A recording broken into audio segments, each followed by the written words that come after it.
All right. People, Bismillah.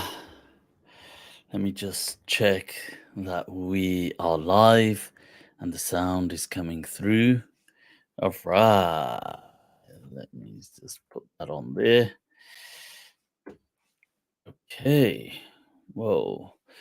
I'm just going to bring up today's file. I'll just wait for some of us to come on and just see a quick audio check.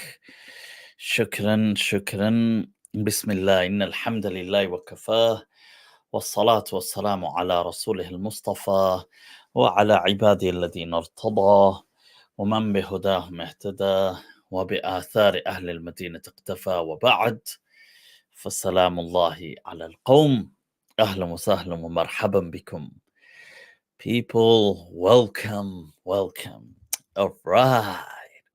Another session tonight of Meaning with MALM. Let me just see who is with us. Whilst I'm doing that, I'm just going to bring up as well tonight's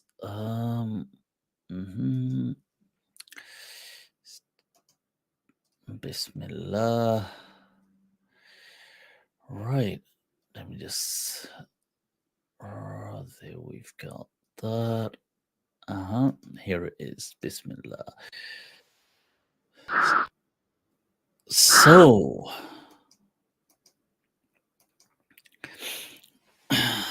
I wanted to take a look tonight at path and purpose you must protect.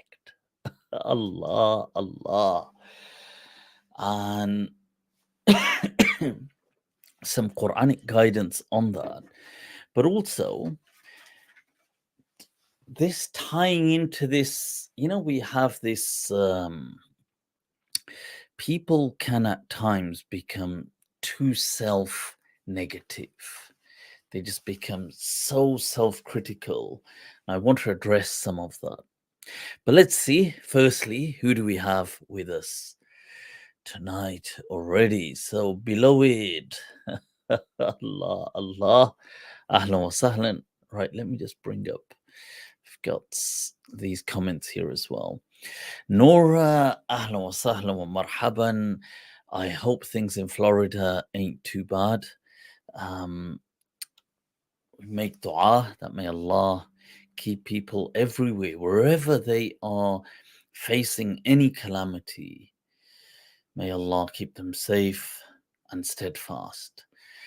There's just so much going on around the world in terms of disasters and calamities. You had the catastrophic flooding in Pakistan. You had a tsunami warning and an earthquake, I believe, of 7 point something on Richter scale in Mexico. Now these hurricanes in Florida, there was some more hurricanes down, I think, was it in Puerto Rico or around there. And just today I was reading about some floodings in, was it Nigeria, where they were saying up to 500,000 people, 500,000, may potentially either be killed or seriously displaced. So may Allah, yassar Allah, honestly, it's scary even just thinking about these things. Yassar Allah. So, right. Who do we have? Anis Azarji, ahlan wa sahlan wa marhaban. People, Anis, our very own from Birmingham, who is heavily involved in humanitarian and charity work. May Allah bless you, Anis. May Allah bless your projects and your efforts. And it really, tying in with today's the theme of path and purpose. it is so important that we understand that it doesn't matter. You see, people, and one of the verses we're going to take a look at today also explains, it ties into, because people think maybe a purpose must be up there, or maybe sometimes people think we're not, who am I that's going to do anything worthy to make some change? That's not the case. So, yeah, sometimes a person, you may think, people they rise from darkness and they bring such light with them. So may Allah accept. Taqabbal Allah. Anis G. May Allah accept from you, man. Ameen. Who do we have? Radical love. Kya baat hai, radical love. I like it. Mufti, good to see you, Mr. Nutty Nutty. Shukran. Imi, all right.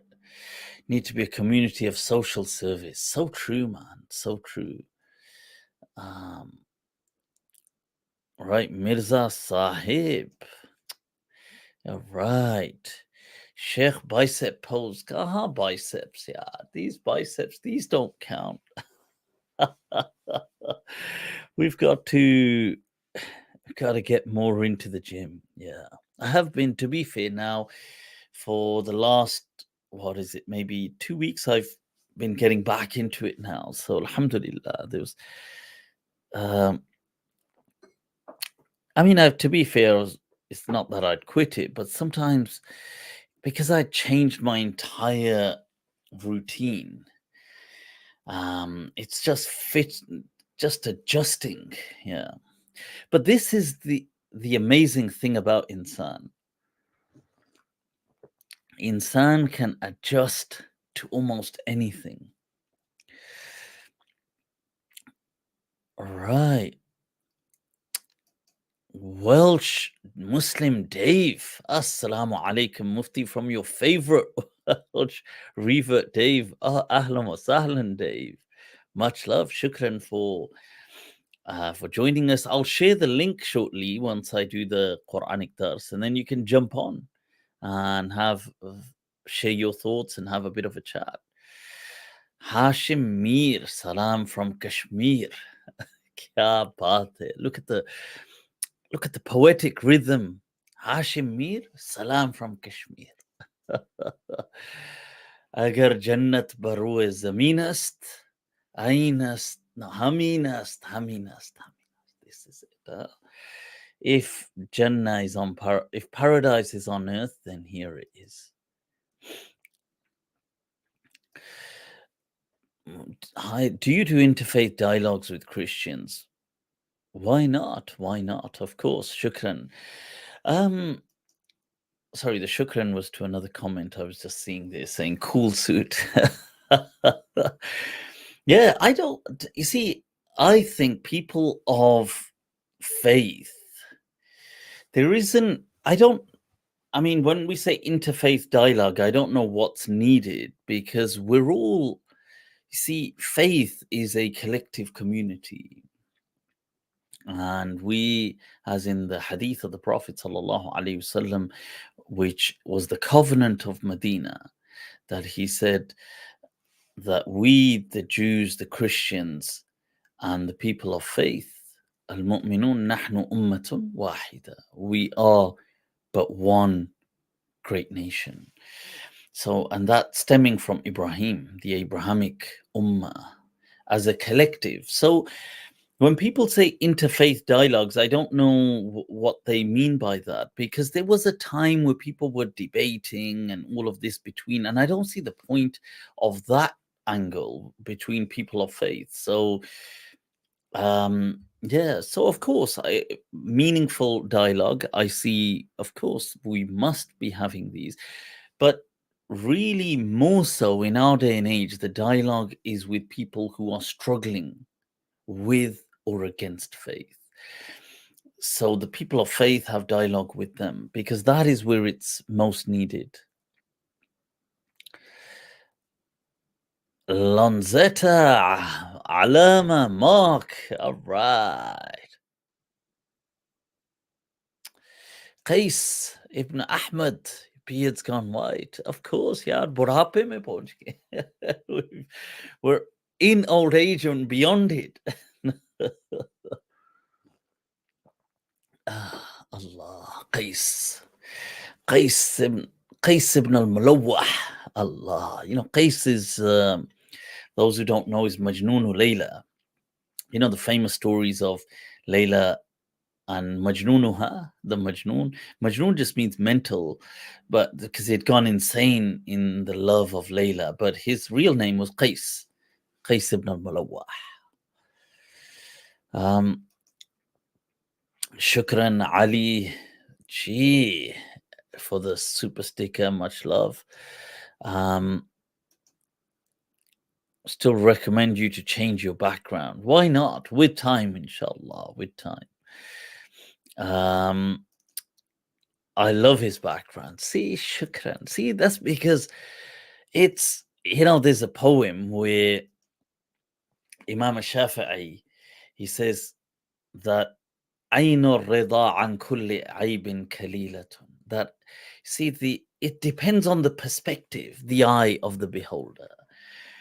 That the eye that glances from love or from beaming this positivity, it can't, you see, its wavelength is above anything that it sees that can be even seen as a blemish or anything. It can't even pick that up on its radar. It says, "Lakinna ayna sukhti tubdil masawi." But the eye of the critical eye that brings forth that picks up all kinds of beats on the radar. So yeah. So, people, let's take a look at, and then what we'll do is share path and purpose one must protect. You know, it's all about embracing who we are and where we are on this journey. And I thought that this is something, it's so popular, this quote by Maulana Rum, that yesterday I was clever, so I wanted to change the world. Today I am wise, so I'm changing myself. ये भी एक बात है, हाँ? As yes, this is, you see, we are so keen to, and we're all guilty of this. Don't think I'm saying this to you or to targeting this. I can see it in myself, especially in the past. I could see that, so when I'd first finished my Mufti thing, so I was in my mid-20s. Yeah, so now I'm almost mid-40s. Yeah, I'm 43 now. So I must have finished it around 25. So those years I'd come back here in the years that followed. So when you're in your late 20s now, at that time, there's this, I remember wanting, there's this eagerness.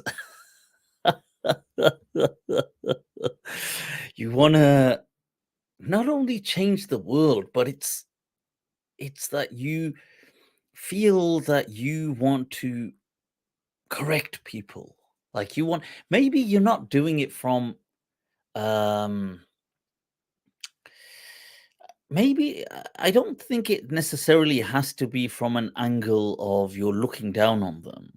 It's not like that, but you're eager to acha.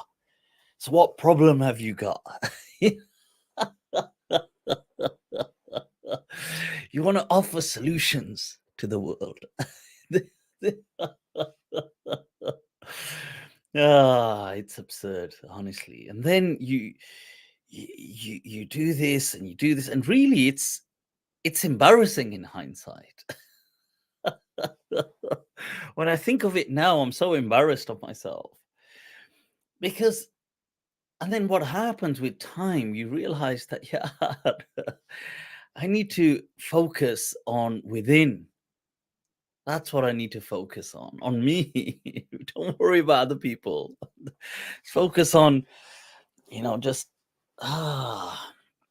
yeah. So that's, yesterday I was clever, so I wanted to change the world. Today I am wise, so I'm changing myself.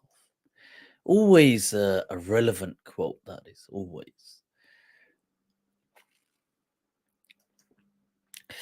And I want to bring to our attention that each and every one of us has a purpose. Each and every one of us. But you see, our purpose, it may take a lifetime trying to figure it out. And in the end, it may have been something totally different to what we think. But that's it. And we can't measure our purpose sometimes by trying to gauge it against others. There's a quote by Einstein that if if we were to test a fish or an elephant by its ability to climb a tree,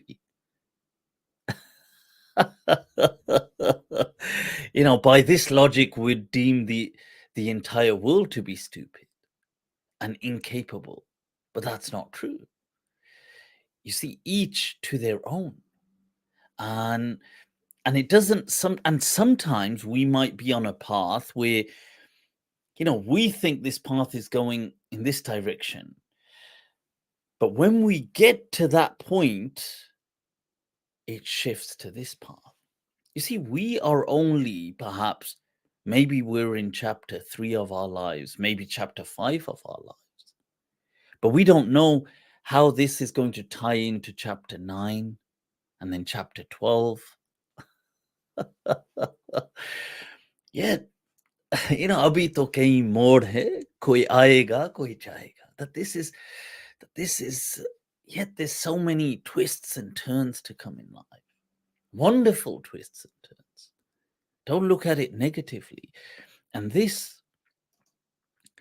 that on the path of love, we are neither masters nor the owners of our lives. We are only a brush in the hand of the master painter.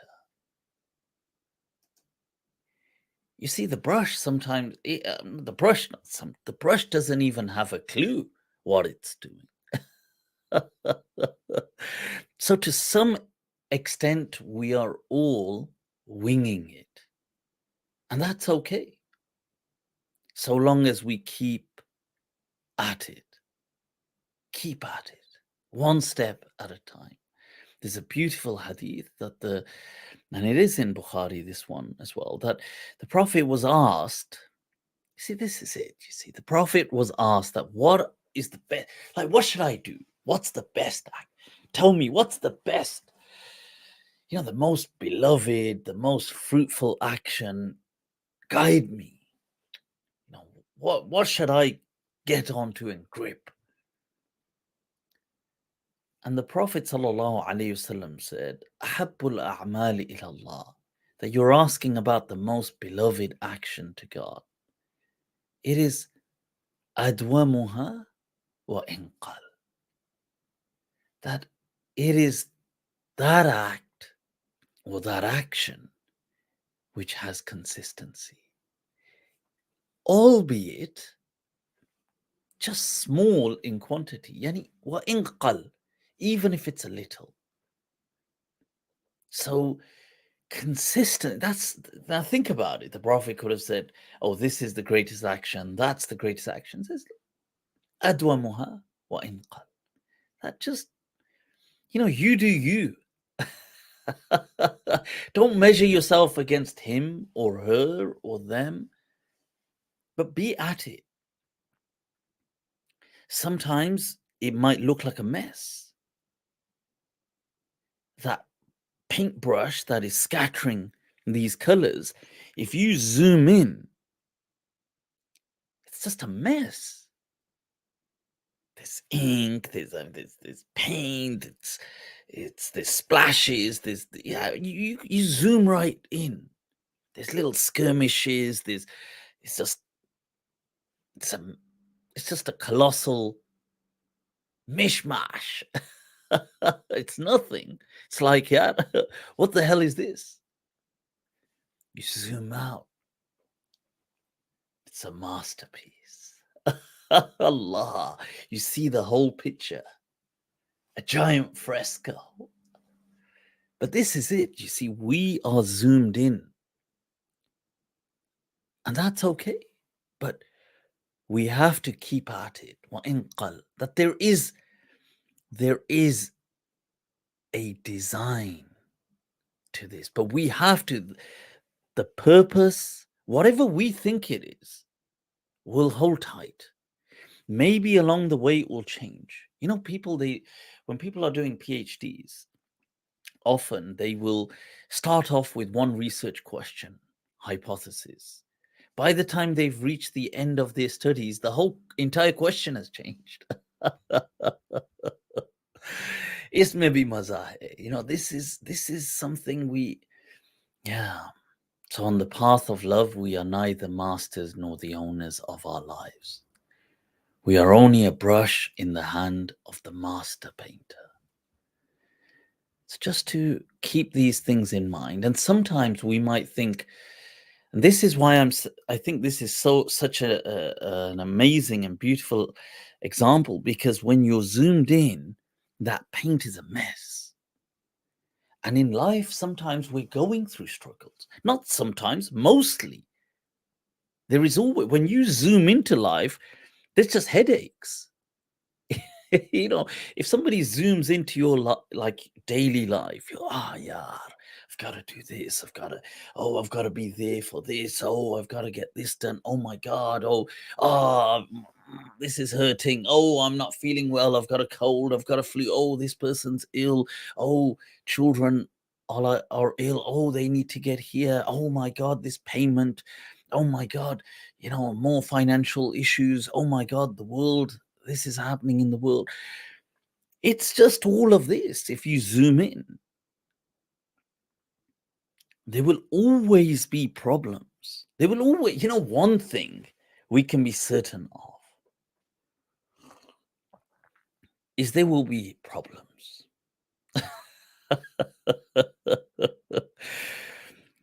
But only insan has this qudra that Allah has given humans to smile, dare I say, laugh in the face of problems. Well, you think, well, you've got the problems anyway. So, chalo, why don't you might as well laugh about it since the problem's there? I tell you that, look, the level of consciousness that creates a problem, that this level, this kind of how we are seeing something. So problems that arise at a level of consciousness that we see them, that consciousness, that level of consciousness can never solve those problems. If you grasp what I'm saying, that the level of consciousness that creates problems, and I say creates because it's not that but it comes to grasp them and struggle with them, will never give the solution to those problems. That if we change our perspective on the way we look at things, the things we look at change. Remember that. All of a sudden, that if we raise our level of consciousness, all of a sudden it's like, well, there's always a way for things, but we just have to We just have to allow ourselves to rise. So, keeping in mind at all times that the path, and why I say path is because you must keep walking. Keep walking. A poem we've shared many a times. Dil na umeed to nahi, naakaam hi to hai. Lambi hai gham ki shaam, magar shaam hi to hai. This, I believe, is Nida Fazli, I believe. That the heart is not, that it hasn't given up. It's just unsuccessful in what it's doing. That the spirit, here the heart can also refer to the spirit, it's just unsuccessful. It's not full of despair. It's just met failure, that's all. That lambi hai gham ki shaam, that the evening of melancholy may be long, magar shaam hi to hai. But after all, it's just an evening. Tomorrow the sun will rise again. So, keeping these things in mind, yeah. There's a poem I did see. I did think to myself, I'll bring it up. Before I do, let me take a look. Right. So, okay, there's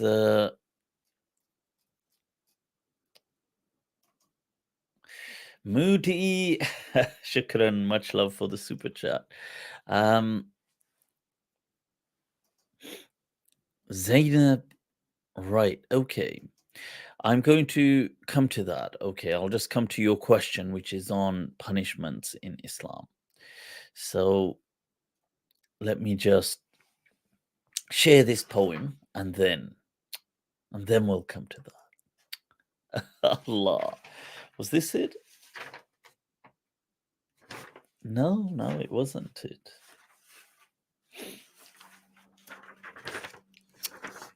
Allah. This is by someone known as Hakeem Naseer. He was a poet, I believe, born maybe just into the ending of the British Raj, and then he passes away in the 2000s, I think 2007 or something. But there's some lines from this poem that are absolute classics, and everybody knows them, and they hear them everywhere. So, जब से तूने मुझे दीवाना बना रखा है, that since you have turned me into, now divana is crazy, but crazy in love. संग हर शख्स ने हाथों में उठा रखा है. Allah, that since you've turned me crazy in love, and this could be understood however you want to understand it, that everybody seems to be carrying a stone in their hands. Now, what does that mean? Now, this is playing on the trope of Majnoon Layla. So Majnoon, the story often has it that people would call him insane. So as he would be meandering through the streets, mesmerized and in his own world, besotted by the love of Layla, and he would just be saying Layla, Layla. So people would sometimes throw stones at him. That, he is mental, crazy guy, crazy, mental, insane, nutcase. So, जब से तूने मुझे दीवाना बना रखा है, संग हर शख्स ने हाथों में उठा रखा है, उसके दिल पे भी कड़ी इश्क में गुजरी होगी, नाम जिसने भी मोहब्बत का सजा रखा है. Says, surely that person must have truly suffered during their journey of love. Which person? That person that gave love the title of punishment. That renamed love, the person that went into settings and renamed love. And you see that these themes are about love, but love here is being used as a portal to mean life and everything that it entails. And it could be speaking from the day-to-day of life right up to, from the infinitesimal right up to the infinite of transcendental divine love, and everything in between. पत्थरों आज मेरे sir पे बरसते क्यों हो, मैंने तुमको भी कभी अपना खुदा रखा. Wow. That is something. Wow. He says patharo. He's addressing stones. Aaj mere sar pe baraste kyun? That why do you shower down on me today?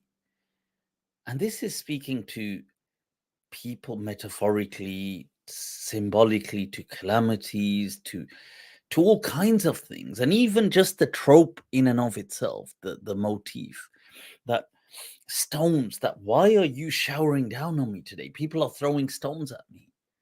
It's the hardships in life. But you zoom back into what he's saying. That stones, why do you shower down on me today? Like on my head, like you. Patharo, aaj mere sar pe baraste kyun? That मैंने तुमको भी कभी अपना खुदा रखा है. That there was a time when I had made you my own deity, that I had worshipped you. See, that man has for so long been lost in the worship of idols. And yet these very things have turned against insan.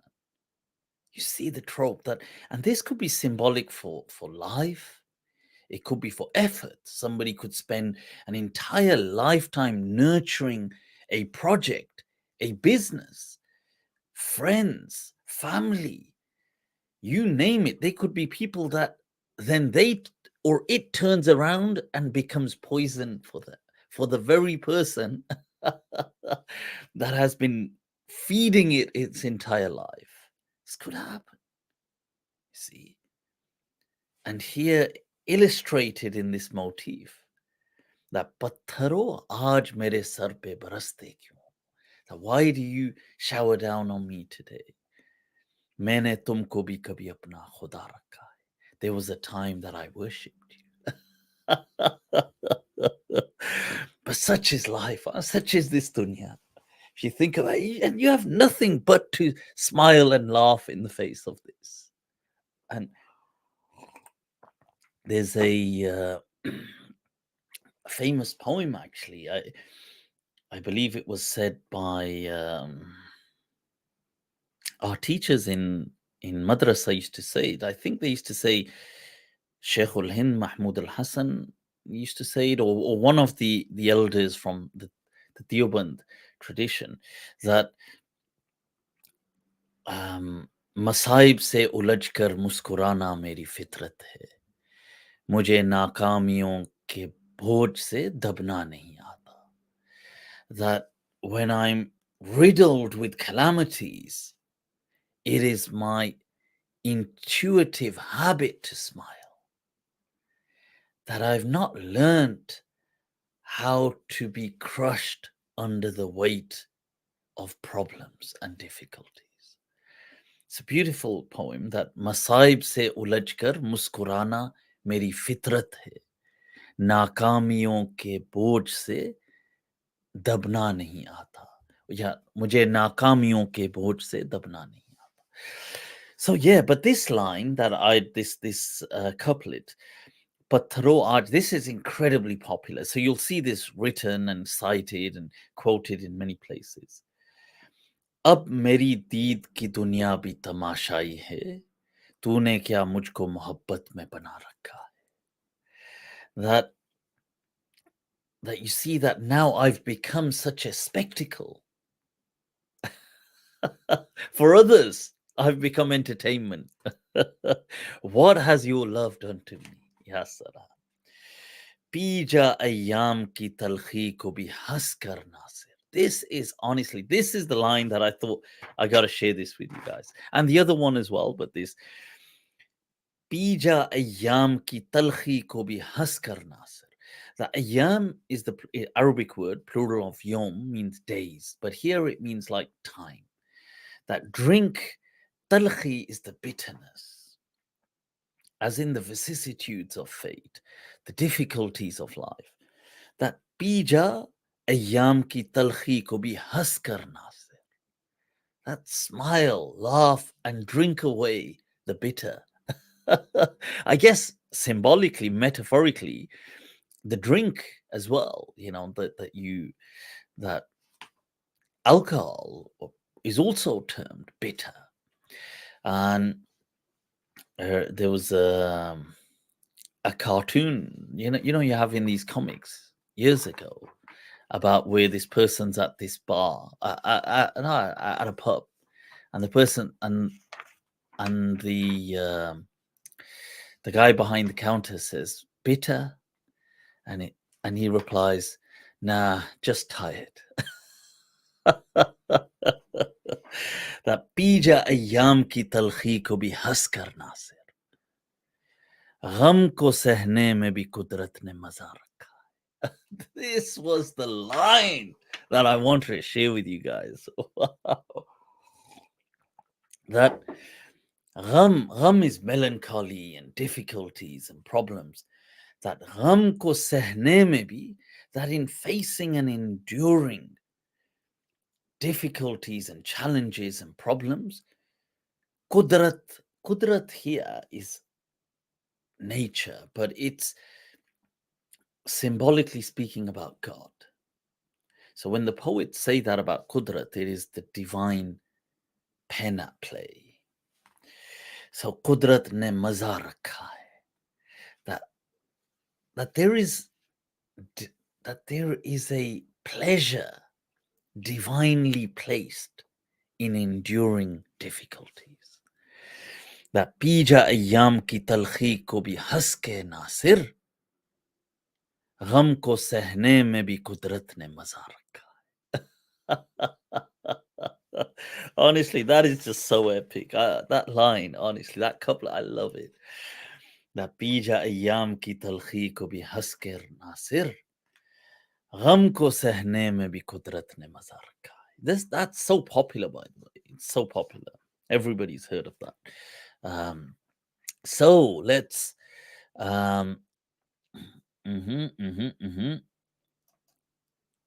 Mufti, nice way of sleep. You naughty. That could be understood in in many ways, which we shall not enter. So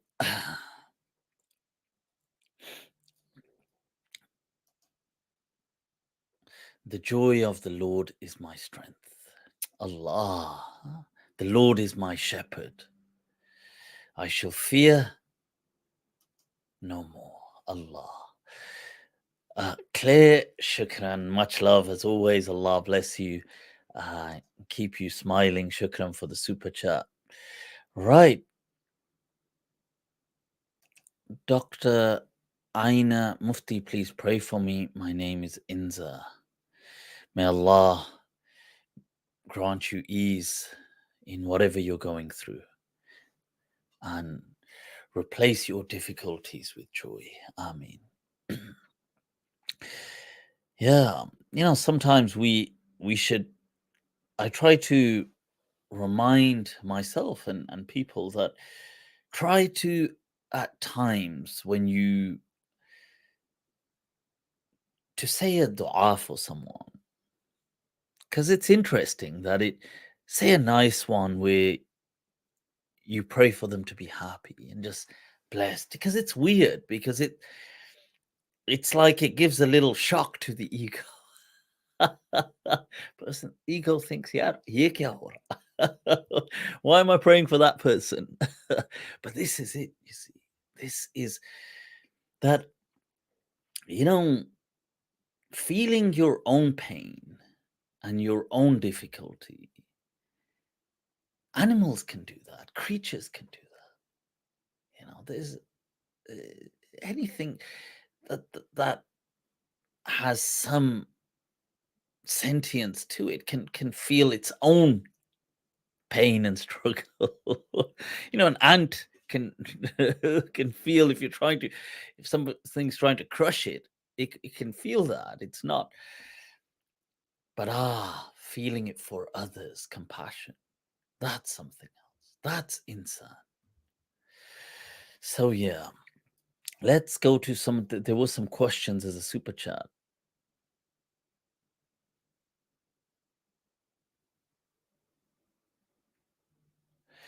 That verily saith In'am, there is pleasure in enduring melancholy. Yeah, you see, the thing is, nowadays, I don't feel that there's a a word that aptly in the current um in the current discourse that aptly translates gham. I don't know. What do you guys think? Because melancholy, nowadays people don't use melancholy. So, and you could say, well, difficulties or depressive. I don't know. Sorrows. I don't know. What I wonder what would be a good, a right translation for it. So, did I cover this already? I love you, G. Love you too, yeah. Shukran, shukran. Right. Okay. Let's take a look at some this. Let's take a look at this question, and then we'll go to um,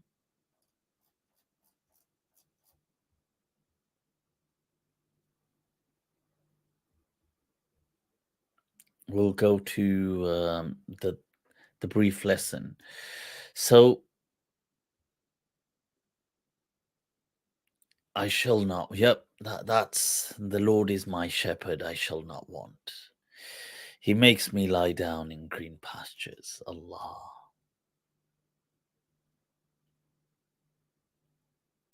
This is मसाइब से उलझ कर मुस्कुराना मेरी फितरत है मुझे नाकामियों के बोझ से दबना नहीं आता. That's it. That's it.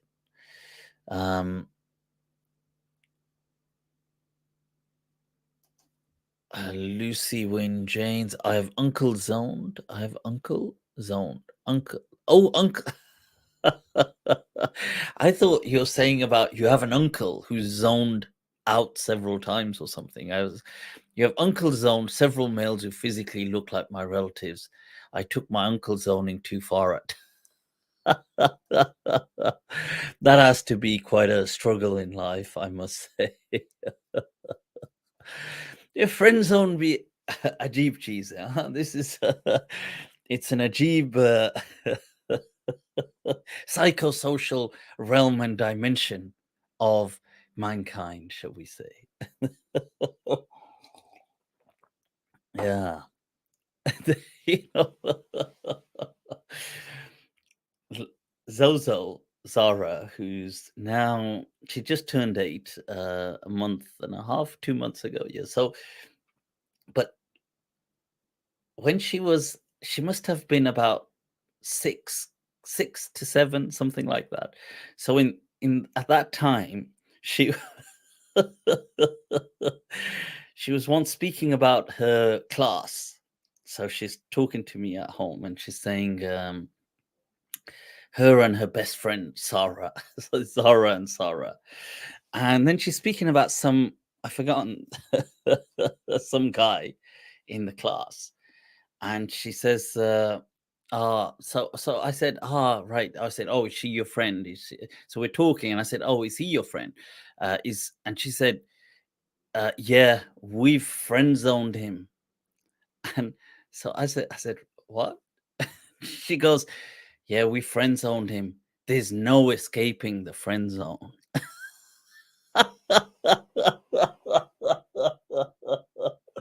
Oh my god, I found that so hilarious. I don't even know what she thought that meant at the time, but it was just so funny. She goes, we friend zoned him. And I was like, huh? What? And she said, yeah, there's no escaping the friend zone. I was like, well, that is a deeper truth to reality. Ya salam. Ya salam. Huh? So let's go to the question on. There was a super chat by Zainab. Zainab, shukran for your super chat. May Allah bless you. Why implementing the punishments in the Quran are wrong? Early Muslims could have imprisoned thieves like we do. What did chopping a hand achieve that a prison sentence couldn't? Sure, this is an incredibly profound question. Right. Now, there are different ways that the scholars of Islam have looked at this question. So you do get several scholars that will feel that the punishment in the Quran of let's say والسارق والسارقة فاقطعوا أيديهما, about chopping the hands of the thief, that they will say that this, everybody accepts that this punishment came. So okay, let's start off with giving a brief backdrop. This punishment already existed in Arabia. It wasn't something that Islam invented, or it somehow, through ingenuity arrived with. The Arabs were already doing this. And the Middle East, the practices that you had, the Sassanid, and right through, people were already, especially in the wild parts of Arabia, whether it was going to be in the Middle East or down in the peninsula, people were not only chopping hands, they would chop off the entire limbs. And they would chop off all limbs. They would just leave somebody without, let's say without forearms, and without feet, and without, they would just, and on certain occasions, and this is not as in infrequently, quite rather frequently, they would just kill someone as well. So they would torture them and kill them if they caught them stealing something of theirs. Now, Islam curbed their punishments. And like I said, it didn't invent this. This already existed in the time. So Islam said, okay, you're not allowed to kill them. You're not allowed to do this. Okay, you can cut the hand of the thief. So with this verse of the Quran, several things were being brought to the forefront and taught by this ayah of the Quran. So first of all, it was endorsing that السارق والسارقة فاقطعوا أيديهما جزاء بما كسبا نكالا من الله. That this is that the thief, be they male or female, cut their hand جزاء بما كسب, this as a consequence of their actions, نكالا من الله. That is then the punishment as being explained in the Quran. Okay, or as being then set out or delineated by Allah. Now, so let's take it. So this verse came and it teaches many things now. First of all, it teaches that people have a right to property, to assets. That you cannot, that a person, what they rightfully own is theirs. Secondly, it then teaches that to take that, just to take that without consent is considered theft. That there is something known as theft. It is endorsing that. Okay. وَالسَّارِقُ وَالسَّارِقَةُ. It is bringing to the attention of the thief. It is addressing them. You see, with this, in Arabic, this is the pattern fa'il, the doer, showing that your actions characterize you. وَالسَّارِقُ وَالسَّارِقَةُ.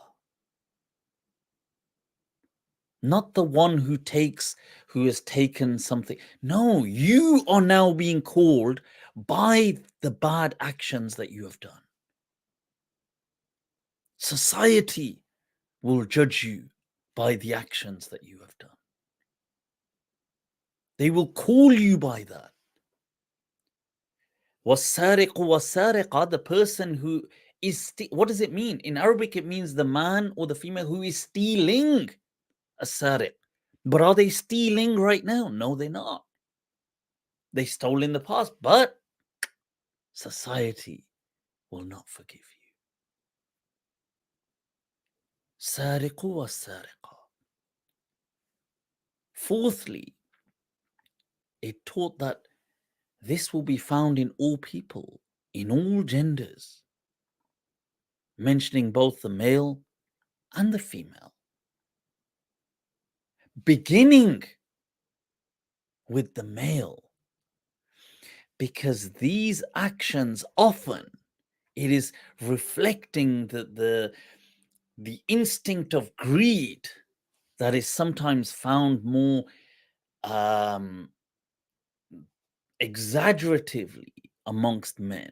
This kind of this lust for more and more and more, beginning was sariq was sariqa, but saying, look, both this bringing this lesson.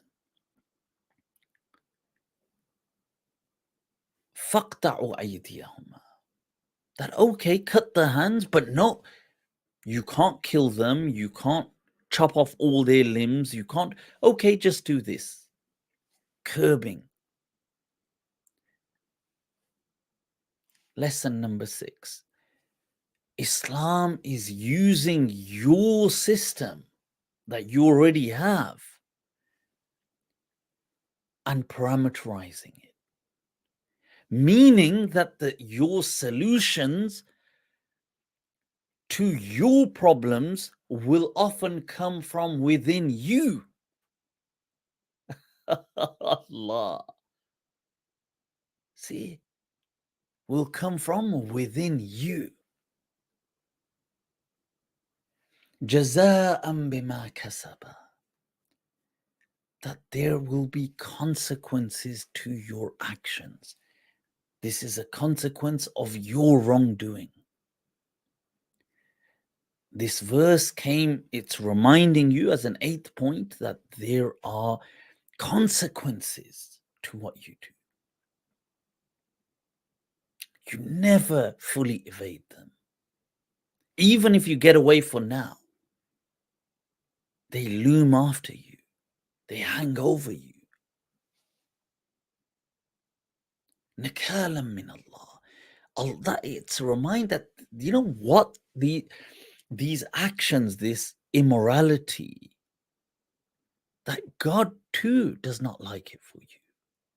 You are not just falling from the eyes of society, but you have fallen from the eyes of God.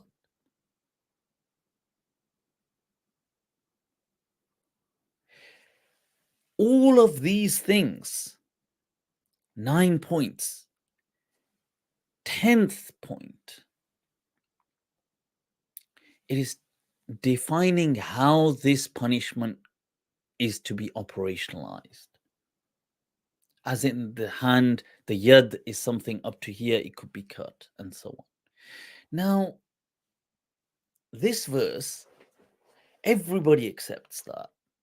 Everybody accepts all these things I've said.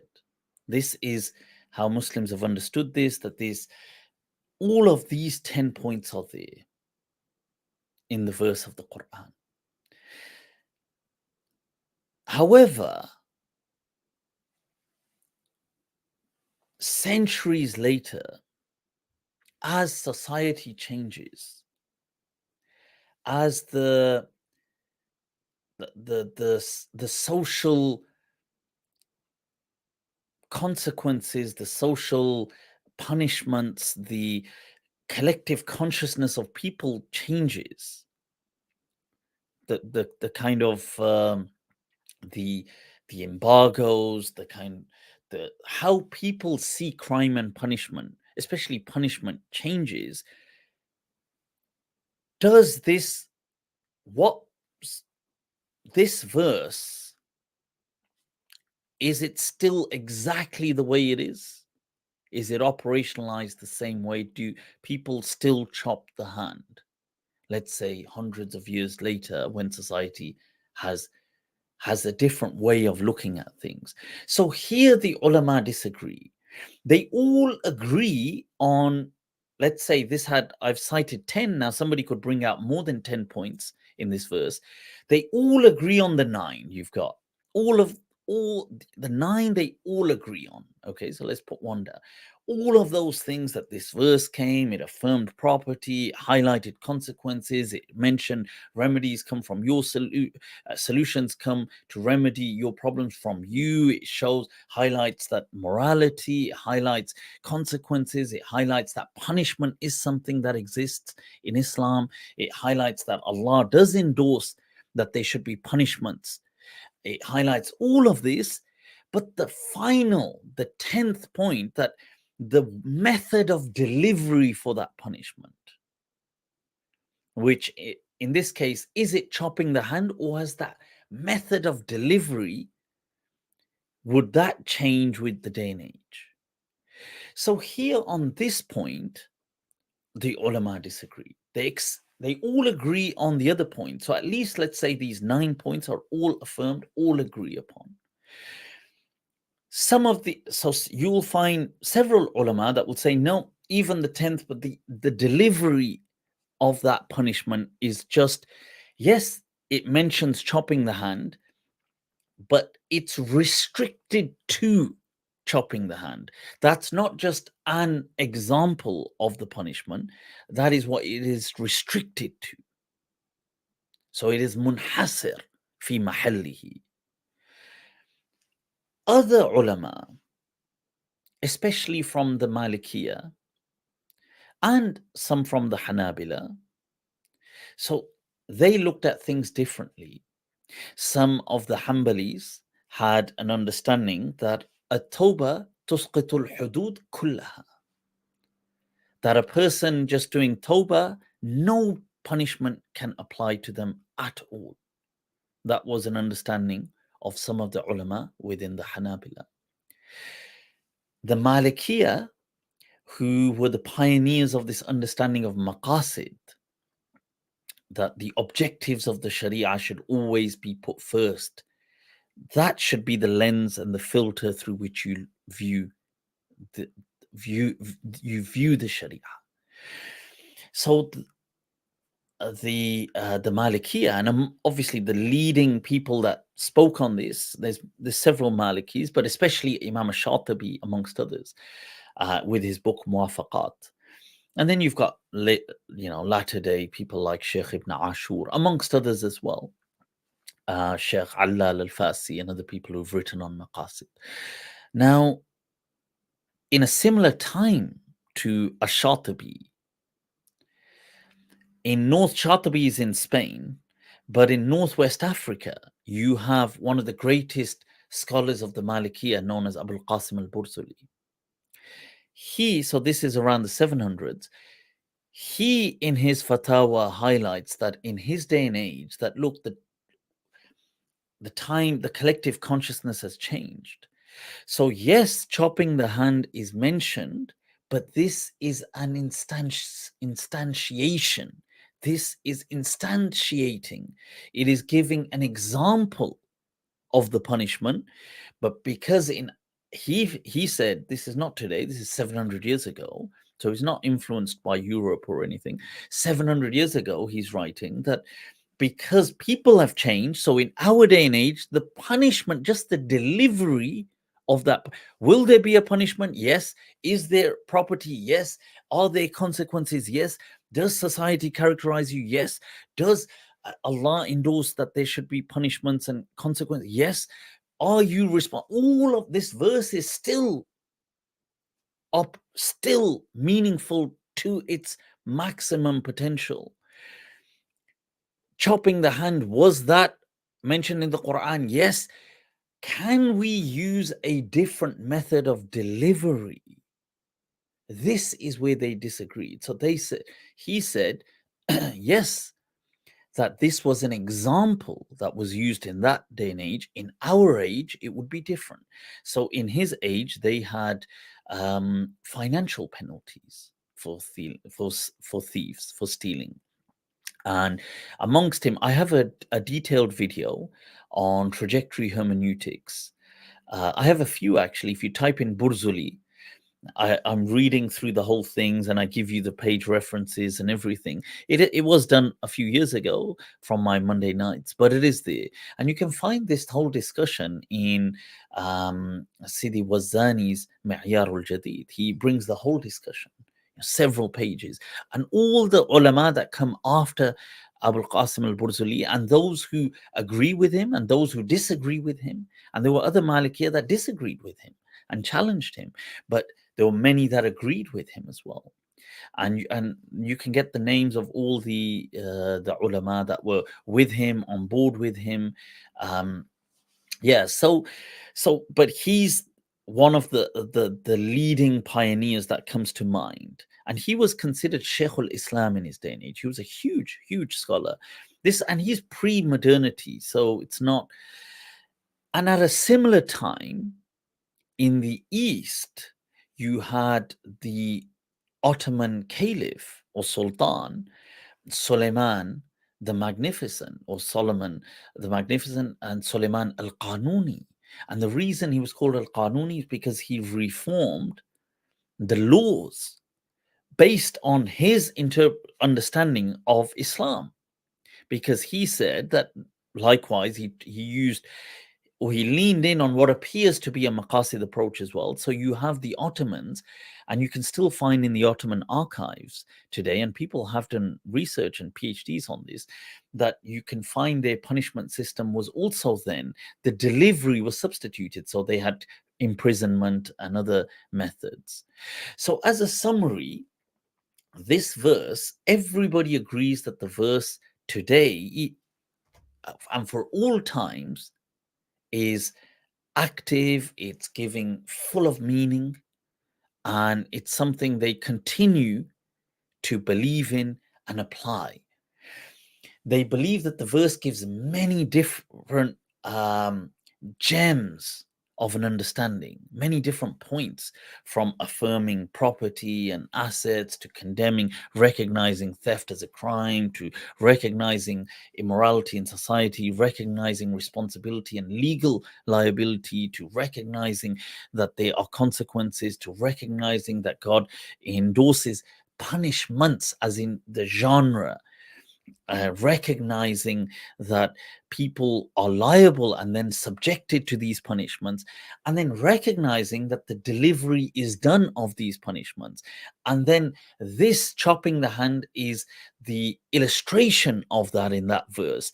And they disagree that is this ruling restricted to this illustration, or is that an instantiation? It is instantiated, an example of the punishment in that verse, and it can also expand and parameterize other examples as punishments in their day and age, as in imprisonment, fines, and things like this.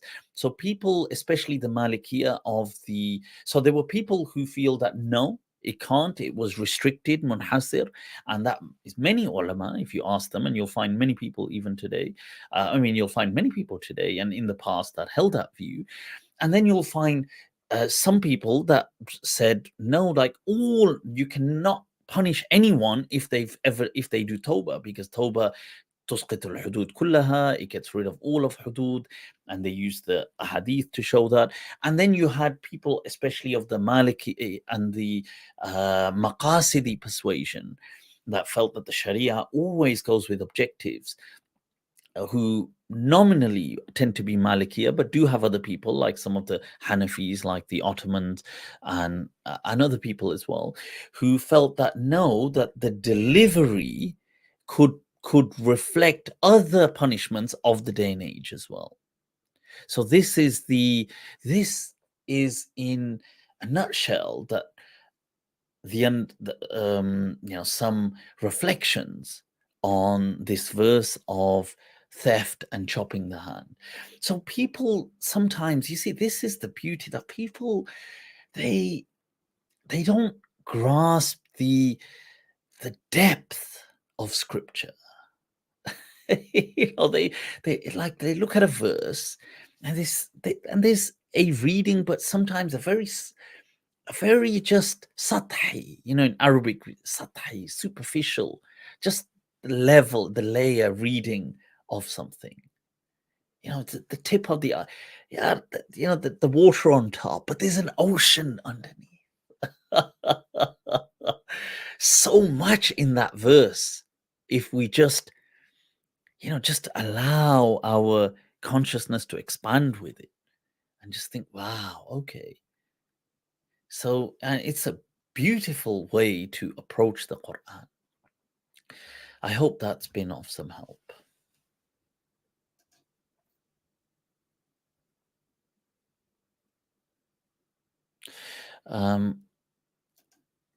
And fornication should be punishable too. Then the same ruling applies to all of these with trajectory hermeneutics. It's the same thing. So people, it's the same.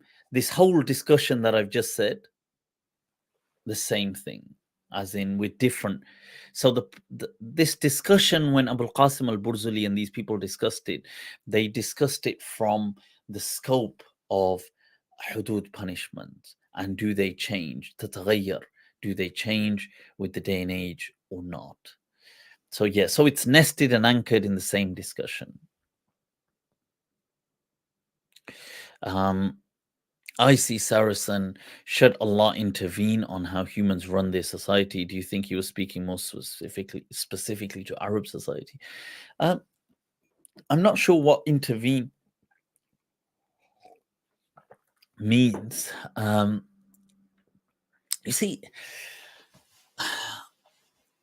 just echoing once again what I said, that the Sharia, people, you see, I guess it's all perspective, isn't it? That you change your perspective on things, and the things that you are looking at change. In in the Japanese culture, they have a beautiful art known as Kintsugi. And it's a bit like, you can see this kind of mug that I've got here, although here it's kind of artistically created. But what they would do, which is part of a broader philosophy, wabi sabi, of of perfect imperfection, or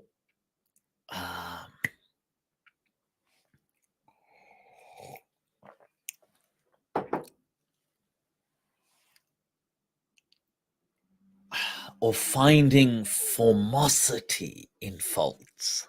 Allah, there you go. Allah, alliteration. So what they do is they will get a like a mug or a pot or something, and break it. So it's made out of, let's say, amazing china, or porcelain, or whatever it's made out of, but something that looks amazing. But they will break it, shatter it, and then they will, like you can see here, but this is illustrated on, they will fix it together using gold, and and it maybe just be gold plated, but they will attach it back together, and in the end it looks much better than it did when it began, with all its faults. You see, so they shatter something and then weld it together using a kind of uh, in a way that just really screams fabulous art. So yeah, Kintsugi,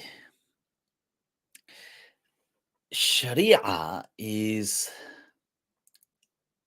a Kintsugi hypothesis. Okay, it is Kintsugi. It is the Kintsugi principle applied within Islam. What it is doing is the Sharia simply showed Muslims, or it brought to them the solutions to their problems from their social um, remedies. Okay, so it kind of remedied their problems, but with their solutions. So Islam never, if you read the Quran, Islam does not introduce anything to the to to the society, as in it doesn't introduce out of like if somebody was to say, "All right, we're going to have a new punishment." Say, well, what's this punishment? Okay, this punishment will be that people will now enter into this maze and such things will happen, and you come up with a whole scenario. Now nobody in that land has ever undergone this before, so this is totally new. Just as, for example, people may, I don't know if they know, but in at that time, definitely in Arabia, prisons did not exist. The concepts of prisons emerged later during the time of Umar ibn al-Khattab radiallahu an. Prior to that, there were no prisons in Arabia. I don't. I guess in maybe in other cultures that they may have been, but in the Arabian culture there were no prisons. So because it was a more of a Viking kind of culture, that kind of, I use that as a metaphor just to approximate. It was a very warring kind of raiding tribes, just warlord kind of culture where they just raided, they had made truce, or they just killed.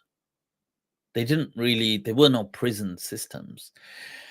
So all of the whether they're punishments or rulings, they're not even to do with just punishments, but rulings in Islam that came to as practical steps to take. All of them are from the society. People were already doing them, but maybe they were maybe they were transgressing in them. So Islam curtailed and curbed what they were doing and said, okay, don't do that, just do this part of it.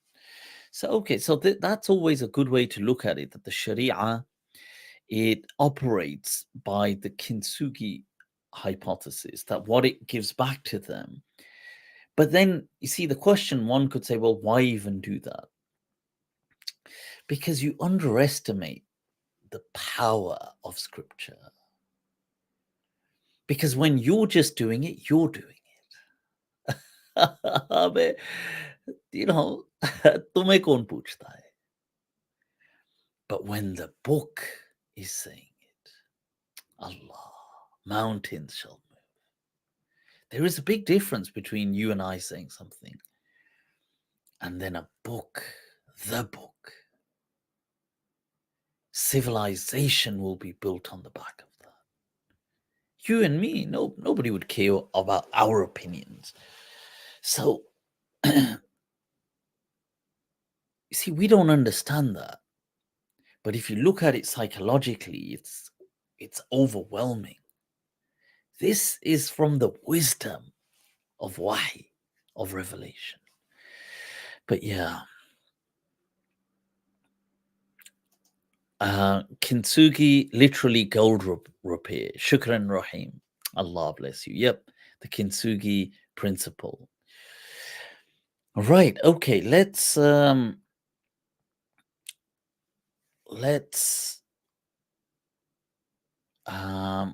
so, Scorpio, ahlan wa sahlan. Hope you're well. Talking about Kintsugi, we are indeed. Right, let's move on to some of the verses, and then I'll share the link, and we can, if anybody wants to jump on, more than welcome. أعوذ بالله من الشيطان الرجيم. بسم الله الرحمن الرحيم. People, path, and purpose. This verse, 115 in Surah Mu'minun. أفحسبتم أنما خلقناكم عبثا وأنكم إلينا لا ترجعون. That do you think أفحسبتم أنما خلقناكم عبثا, that we created you uselessly, just, I'd say eme. It's an amazing word, I have to say, from the Desi eme. It's like kyun, or I suppose, kiya, why eme, just. In Urdu, it doesn't sound quite the yuhi. It doesn't quite have the same buzz. But in, I guess, Patwari or Punjabi as well, eme, just. Do you think annama khalaqnakum abathan, that just created, just uselessly? Kalla, people. Every single one of us has our own purpose. Sure, look, to some people, and we shouldn't, and I don't mean this in a way to become somehow besotted by trying to find this huge purpose in life, that I must invent something that will change humanity. Sure, that if you do, more power to you, that's wonderful. But that's not just the purpose. Sure, that's great in its own way. But you know what else is great?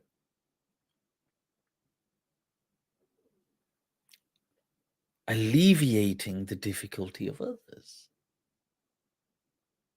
Setting somebody else on their journey, as in aiding someone. Somebody's purpose in life could be to become the Nobel Prize, winner for, having received these global prizes for some kind of physics breakthrough or chemistry breakthrough or something new. They've redefined the world in the 21st century. That's amazing. Or some kind of medical breakthrough and curing some incurable disease.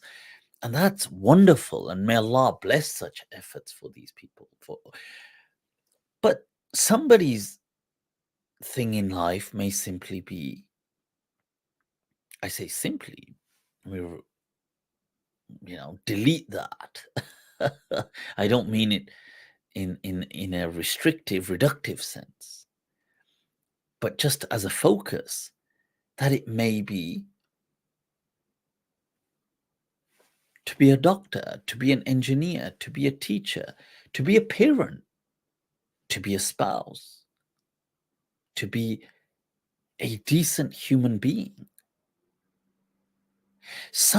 There was a study that I remember listening to it years ago, where they were discussing happiness and how people, especially at a later stage in life, had found their happiness, and it was linked to meaning in life. And there was this particular study summing up the experiences of certain women, in particular in this case this lady from Bangladesh who is now quite old, but really,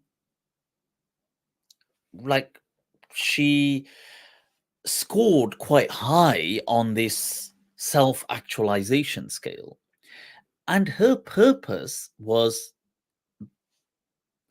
that, because they were discussing this qualitatively, that, well, what was it that had made her self-actualized? She wasn't some physicist or some medical genius, or it was simply, in her case, it was that she was a wife, that she was a mother, that she had raised certain children, that she was a believer who believed in God, that it was that she was a member of this village where she had a role. She checked in on people. She spoke. She wasn't some high chief of the village. She was just, but she had her purpose.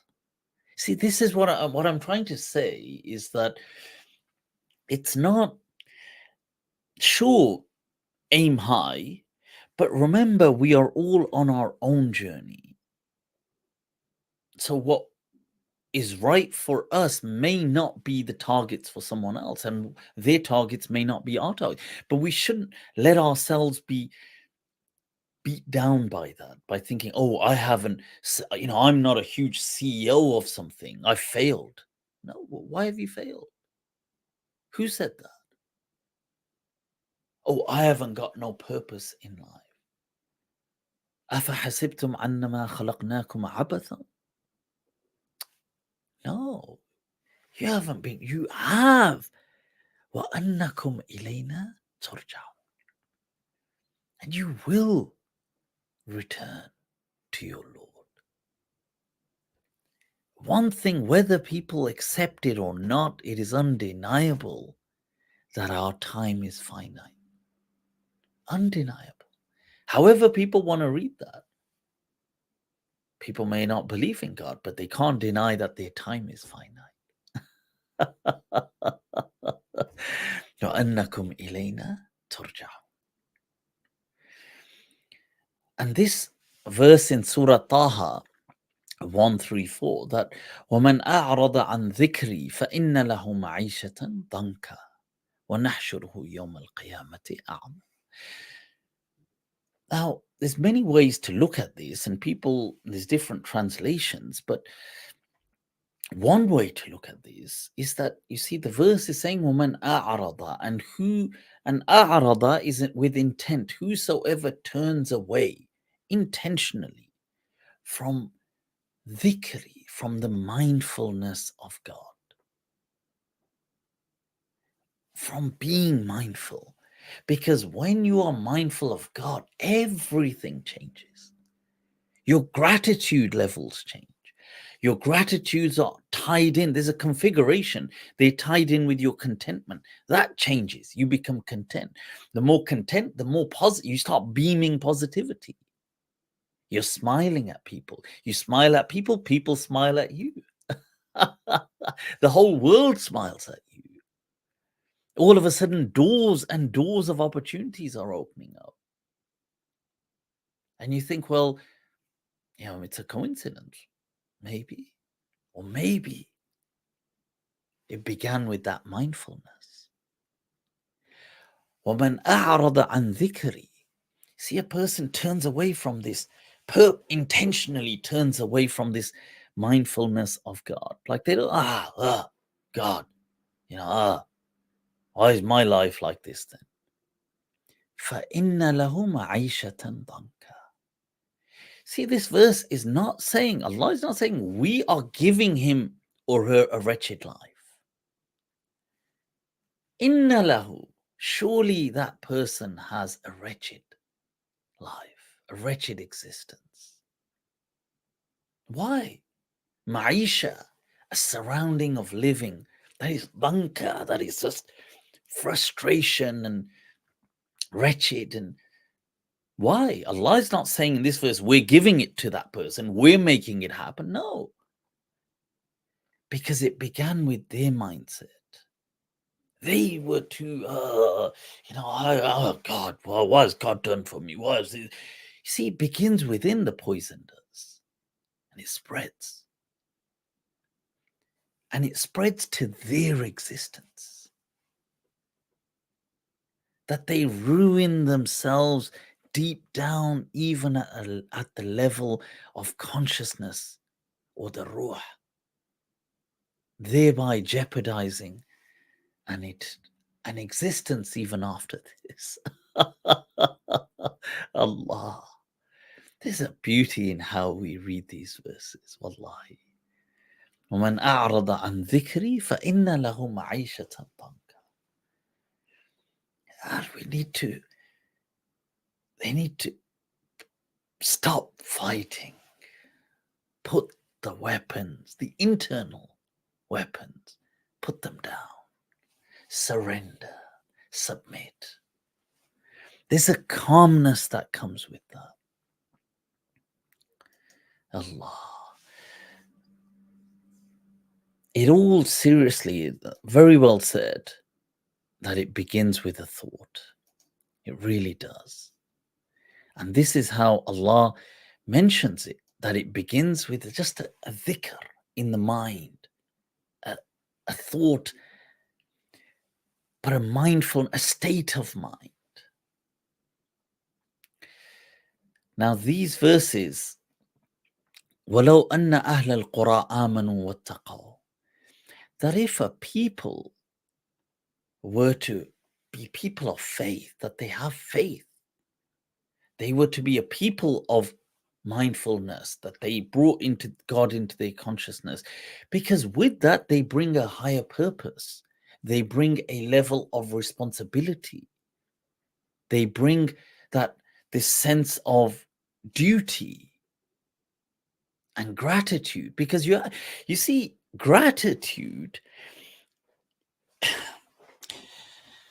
it is undeniable that being grateful drastically improves a person's existence. Drastically. I mean, this is undeniable, even to atheists. Now, the question is, well, who are you grateful to? This is why in that discussion, Jordan Peterson, when he brings it up, he says, well, who are you grateful to then? I say, well, I'm just grateful for that the sun's up, and I'm grateful that it's a new day, but who to? Gratitude is done on to, who to? Paske. He got stuck, this one. Because, yeah, who are you supposed to be grateful to? See, آمنوا واتقوا لفتحنا عليهم بركات من السماء. That we would have opened up the blessings from the heavens above. Wal ard, and the earth beneath. See, if only. Look, this is a conditional. وَلَكِنْ كَذَّبُوا. These were people. And it's not about these are people in denial. كَذَّبُوا. Denial of what? In denial for gratitude. In denial for a greater purpose. In denial of a divine love. Allah. كذبوا فأخذناهم بما كانوا يكسبون. Now look at this verse. Sure, then we took them by their, you see, بما كانوا يكسبون, by their energy, by their path, by their earning, by their demands. Then we took them, but we took them by the game that they wanted to play by. You want to be bitter? Sure.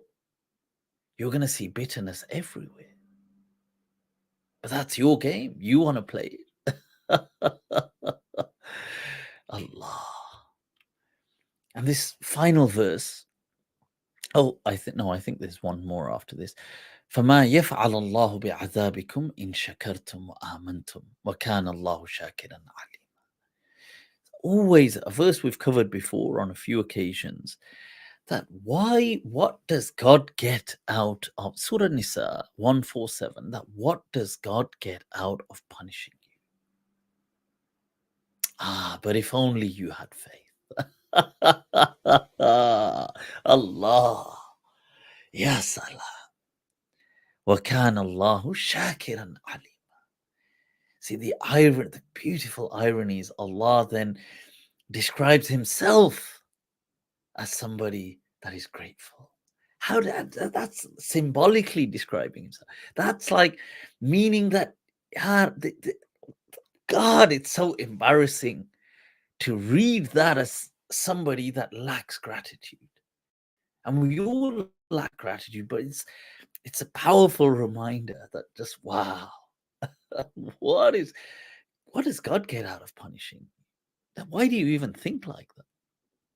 Saying doom and gloom. You see, the way you look at things, that's how they will appear to you. You change your perspective, things you look at change.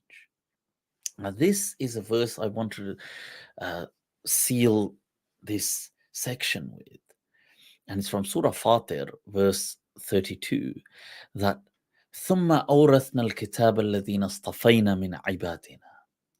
And then this, and Al-Kitab can refer to wisdom, it can refer to judgment, it can refer to knowledge, it can refer to destiny, it can refer to all these things in the Quran. Scripture, it can refer. This whole treasure,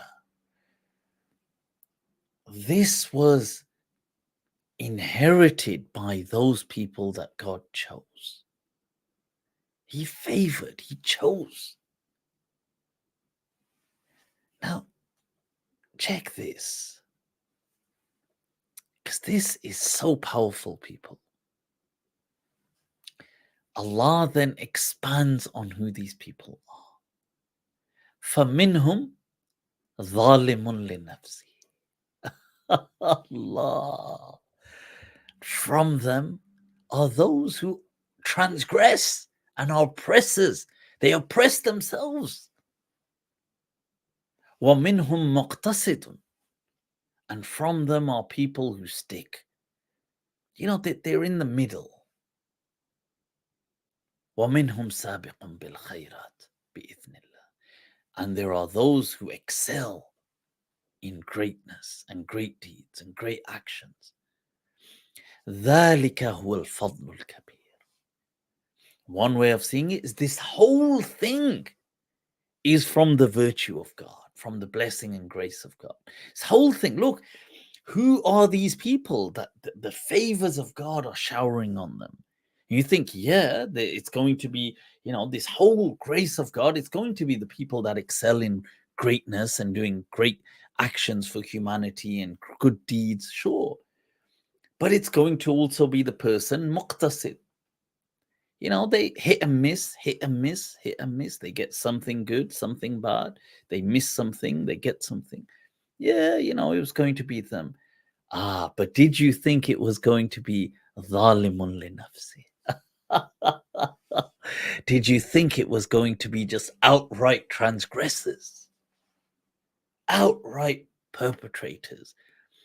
As in, by here, dhalimun li nafsihi, not li ghayrihi. Okay, there's an important distinction here. Important distinction.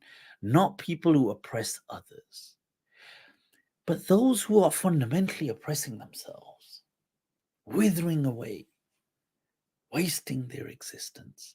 Maybe they're so critical of themselves. They think, how can I ever be a good person? I'm so messed up.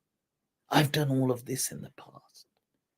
Or I do all of this. How could I? Or I still do all these things. How could I feel ashamed to turn to God? Ghalib says that Kaabe kis muh se jaoge Ghalib, sharam tumko magar nahi aati. That with what face,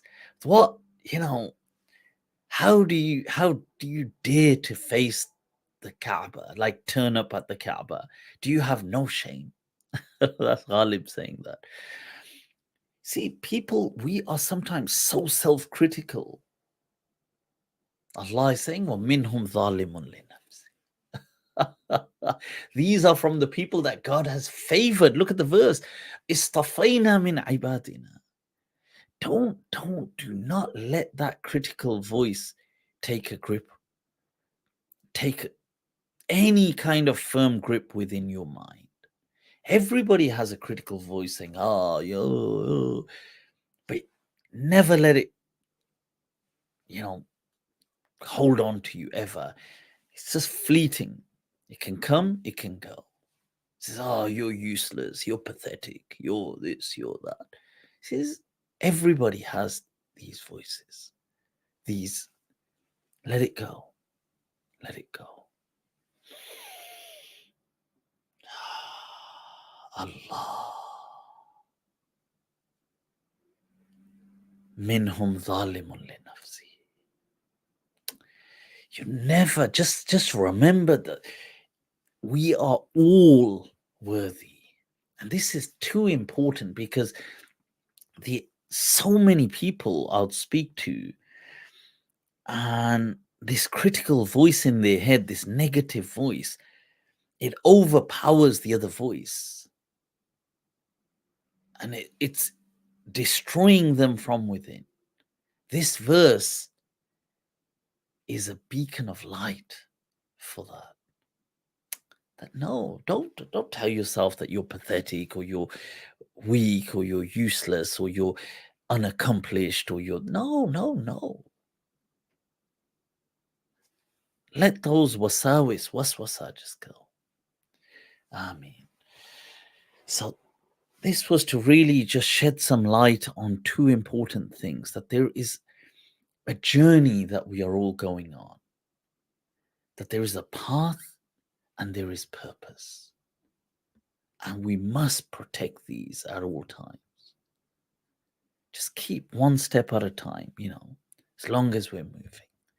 So they say this, fil haraka baraka. Yeah, that there is barakah, blessing in motion. People, I hope that's been of some help. Right, let's move on. I'll share the link. Right, I'm going to, and then I'll see the time and we'll wrap up. Oh, we've got some time yet, but there you go. I've shared the link. What's this? Let's see. Grateful to Ukrainian women. God, yes.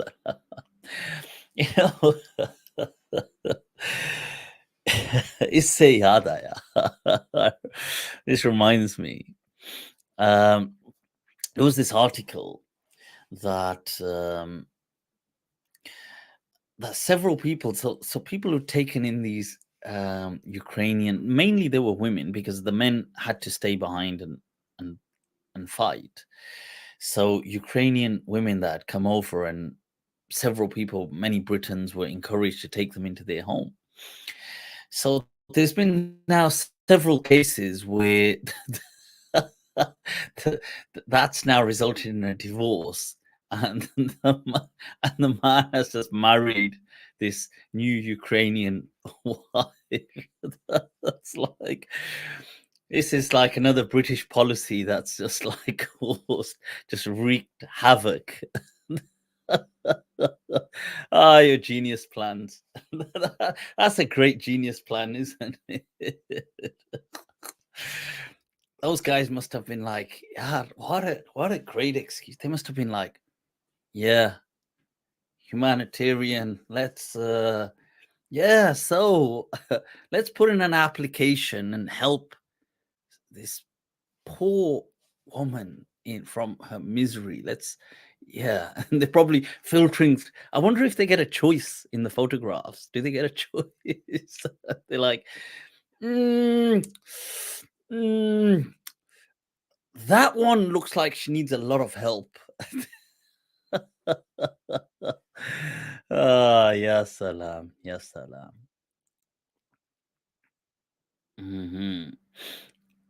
Right, so I'll share the link, people, if you wanna jump on.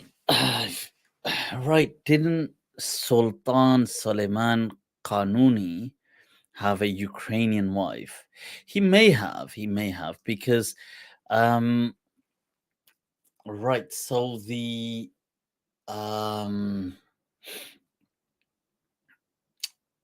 yeah, because I guess today we see things like European, and we see, but in the past there was uh, uh, so I'm wondering whether that's from the Saqaliba. So they were the kind of Saqalabis, which were the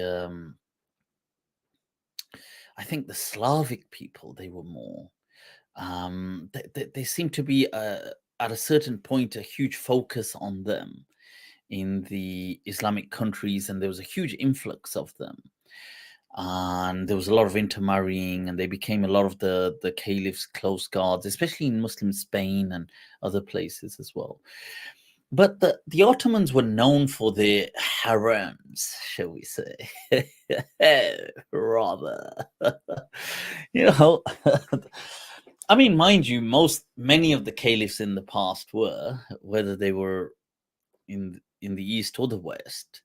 We had an episode on Morocco's Moulay Ismail and Jaysh al-Bukhari. I've got a clip on that, and his harem. And no, in his case, I think he just had wives. I think he had like 1,000 wives or something. And so, and some of the Andalusi caliphs had a few thousand, a few thousand of the private collection. What a private collection! They got your heart. This is my privé. This is my private collection, of my harem, hand selected, rather. And so, yeah, I guess that was the day and age as well. And then, well, interesting. Right, swiping right. Swiping right. Yeah, I'm not sure the caliphs, but I remember once when I covered that in one of my things, I said, well, at that rate, I mean, even if you took, yeah, because one of the caliphs had like 3,000 to 4,000 of his private collection. So at let's say, an unwavering, um, unwavering, uh, divinely blessed speed and stamina and good health, where this person is granting a royal audience to, let's say, 3 on a daily basis of his private collection of his harem. If he was encountering 3 of these wonderful people for the day, and he was to do this every single day without fail, he would not come back to the same person. It would take 3 years to come back to the same person. Interesting cycles of life. Anyway, before we we get distracted. Right, so let me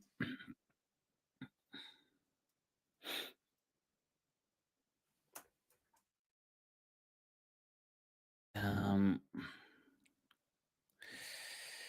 right, I've shared the link. I think somebody did jump on, but if I can't see it now. So, right, okay, I don't understand why the women would agree to be the other wife or concubine to one man. Is it for the money or status? These questions. Well, I guess we'll have to ask one of these sultans. Okay, yaar, what was the magic? I'm sure there must have been the sultan's charm. But people do. Like, let's be honest. Even today, in this day and age, you could take celebrities of the world, and you could take any, like, take Salman Khan from India. You could take Brad Pitt, from Hollywood. You could take any of these people that millions and millions of women would throw themselves at, and I'm sure they countless of them would be more than happy to just be another an extension of that long list. They would it wouldn't. I don't think it would bother people. It's these are blessings that different people have in different ways. Then there'll be some bichara that that bichara nobody would even. Everybody would have just friend zoned him at best, shall we say. Let's make dua for the people stuck in that zone. I mean, right. So, what is going on, people? What is going on? Right. Did I miss any? I don't know what.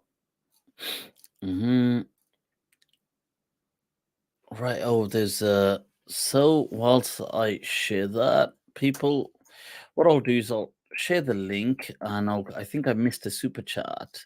I'll go back to that, and otherwise we can then just wrap this up. Right. Omar Sultan. Allah, see, we're speaking of sultans, and Omar Sultan.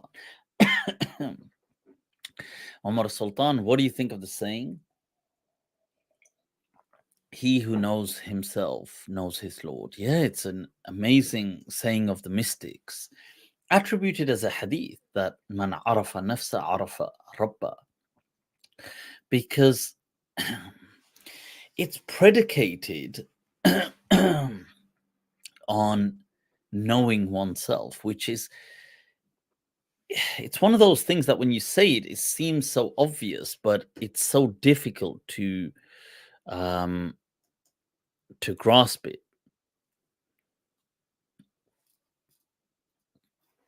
It's so difficult to grasp that because most of, arguably maybe even 99%, I don't know if that's an exaggeration, but the overwhelming majority part of us, our understanding of self, is unconscious. So it is like all, wow. So you see, all of our thought processes, if you take all of them, and that which is allowing them to happen and operationalized. So for example, let's say you're using something online. Now you're using a software, but this, what you're using, or let's say I'm using here and you guys are putting in chats, it is only operating, or is only allowed, because it is at the surface of all this coding which has been done, and programming which has been done, and has been created, and it is in operation to allow this interface of what we are doing. So even though we can't, and that then is nested in hardware which allows that software to operationalize and function. So, but what we are seeing here is, let's say there's a chat function and you're typing in a chat, and I'm reading this and you're reading this. Now that's at a very superficial level, it's at the top. So deep down, the overwhelming majority of all of our thoughts and us, our sense of self and mind, it is unconscious. It is the unconscious mind. So it is something, if we can truly come to know ourselves, we would learn from ourselves and find in it intimations of divine glory.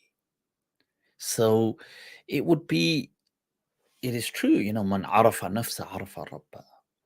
But that in itself is a lifelong journey.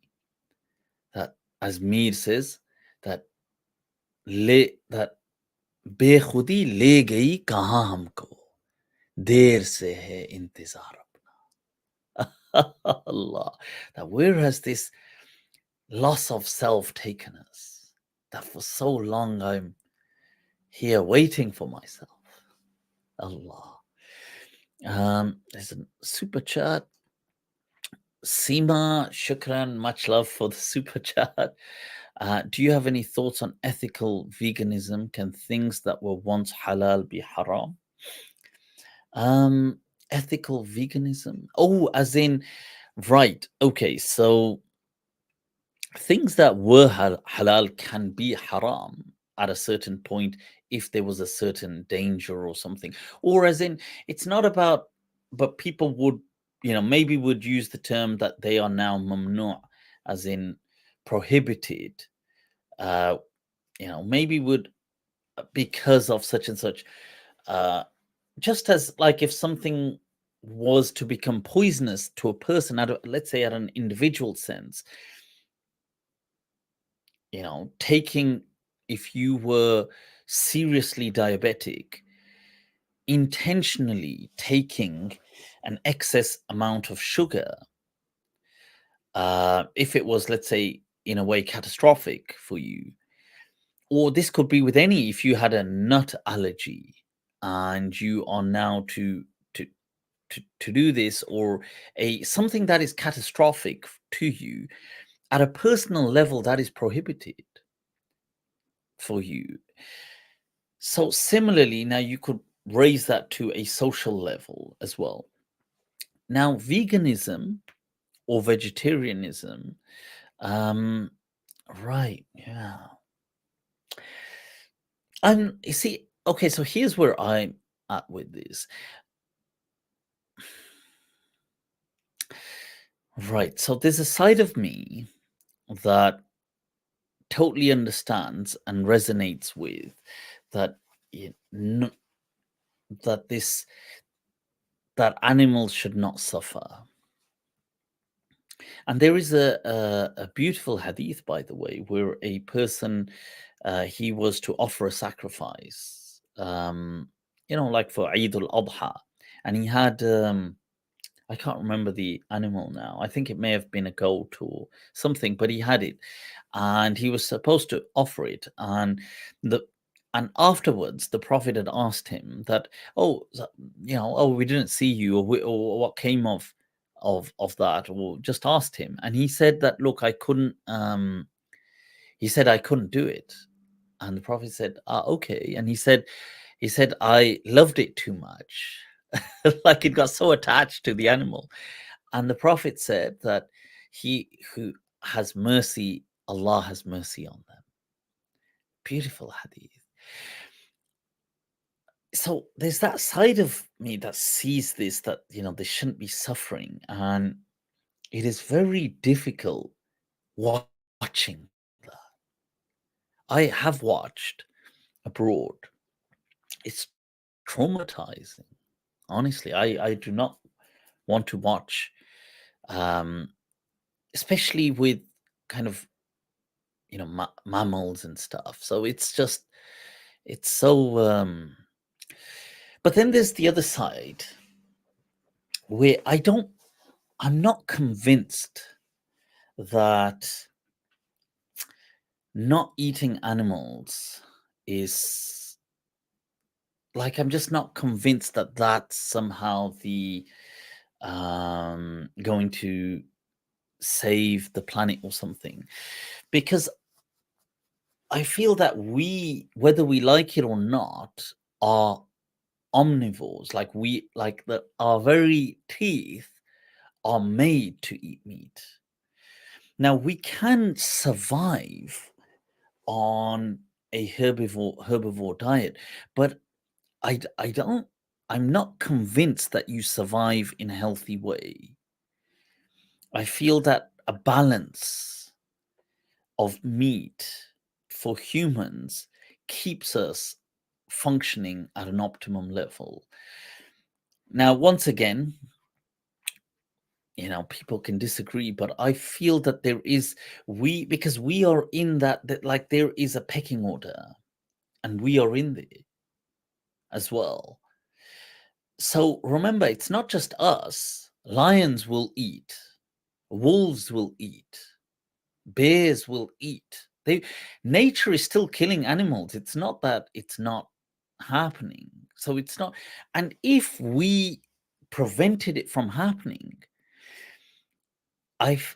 the irony is, like, imagine we could, like, all animals tomorrow, like, with this snap of a finger, let's say we had the technology to somehow, as a thought experiment, like, we could genetically modify all creatures by just, let's say we've got this ray, this laser, and we just zap every creature with it.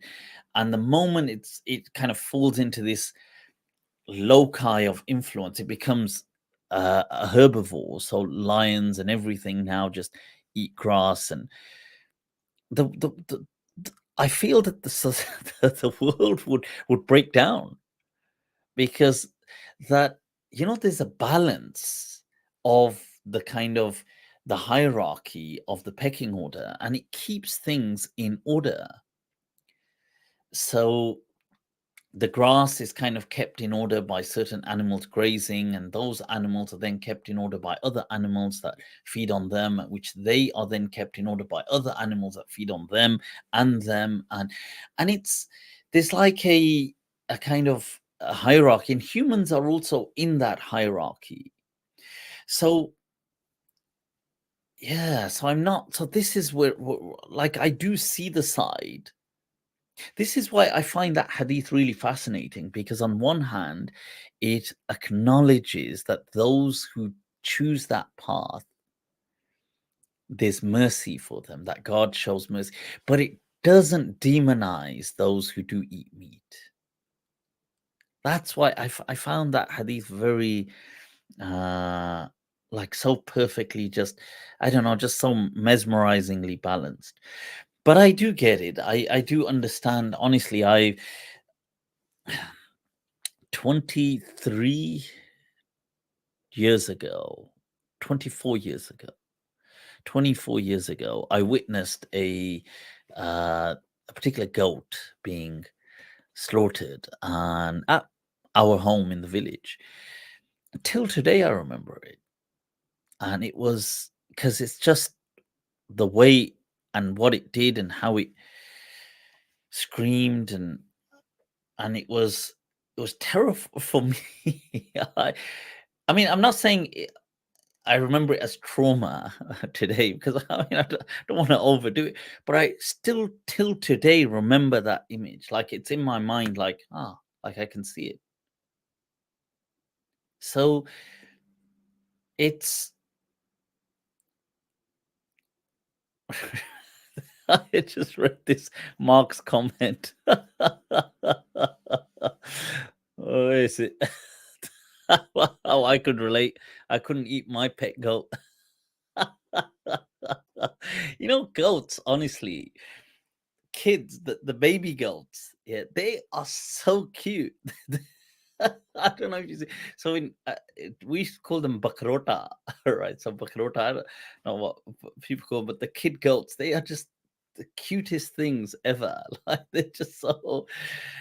I was thinking of at one point getting some kind of, you can get the dwarf goats, so they just stay like the small one. They're getting them for Zozo, like two in the garden, just jump around. Um, yeah, so the question is, you see, that said, it is true, I do love steak. Mufti loves steak. That said, the question is, what about overconsumption of meat? And I think a better question, it's not even that, it's cruelty in animals in how we attain meat. So we've created these kind of battery farms where we just mass manufacture chickens, and then this horrible treatment towards these animals. That I agree with you 100% is an abomination, and inshallah that these things can be improved. And yeah, yeah. That said, there was an article that certain, what's the organization? Is it called PETA or something? The anti meat eating, where they said that we're calling on all women to abstain sexually from men who eat meat. I don't know if you guys, it was in the news. It was just yesterday I saw this news article. I was like, Cello, interesting. So, um, Seema, shukran, much love for the super chat. Once again, I think you might like to check out YouTubers Earthling, Ed, and Cosmic Skeptic. Cover those arguments. Always try to remain non-judgmental, even if someone does eat. I'll tell you something that is interesting. One of the earliest vegans that we know about generally in our tradition is the great Muslim poet Abu Ala al-Ma'arri. And he was a vegan, and not even just a vegetarian, like a vegan. And so no dairy products, nothing. And he was one of the greatest poets uh, of of the whole Islamic tradition. Well, I say the Muslim tradition. He was a philosopher as well. He was, what they say, the شاعر الفلاسفة or فيلسوف الشعراء. And he has some amazing poems. So, yeah, Abu Ala al-Ma'arri. And he has this great book as well.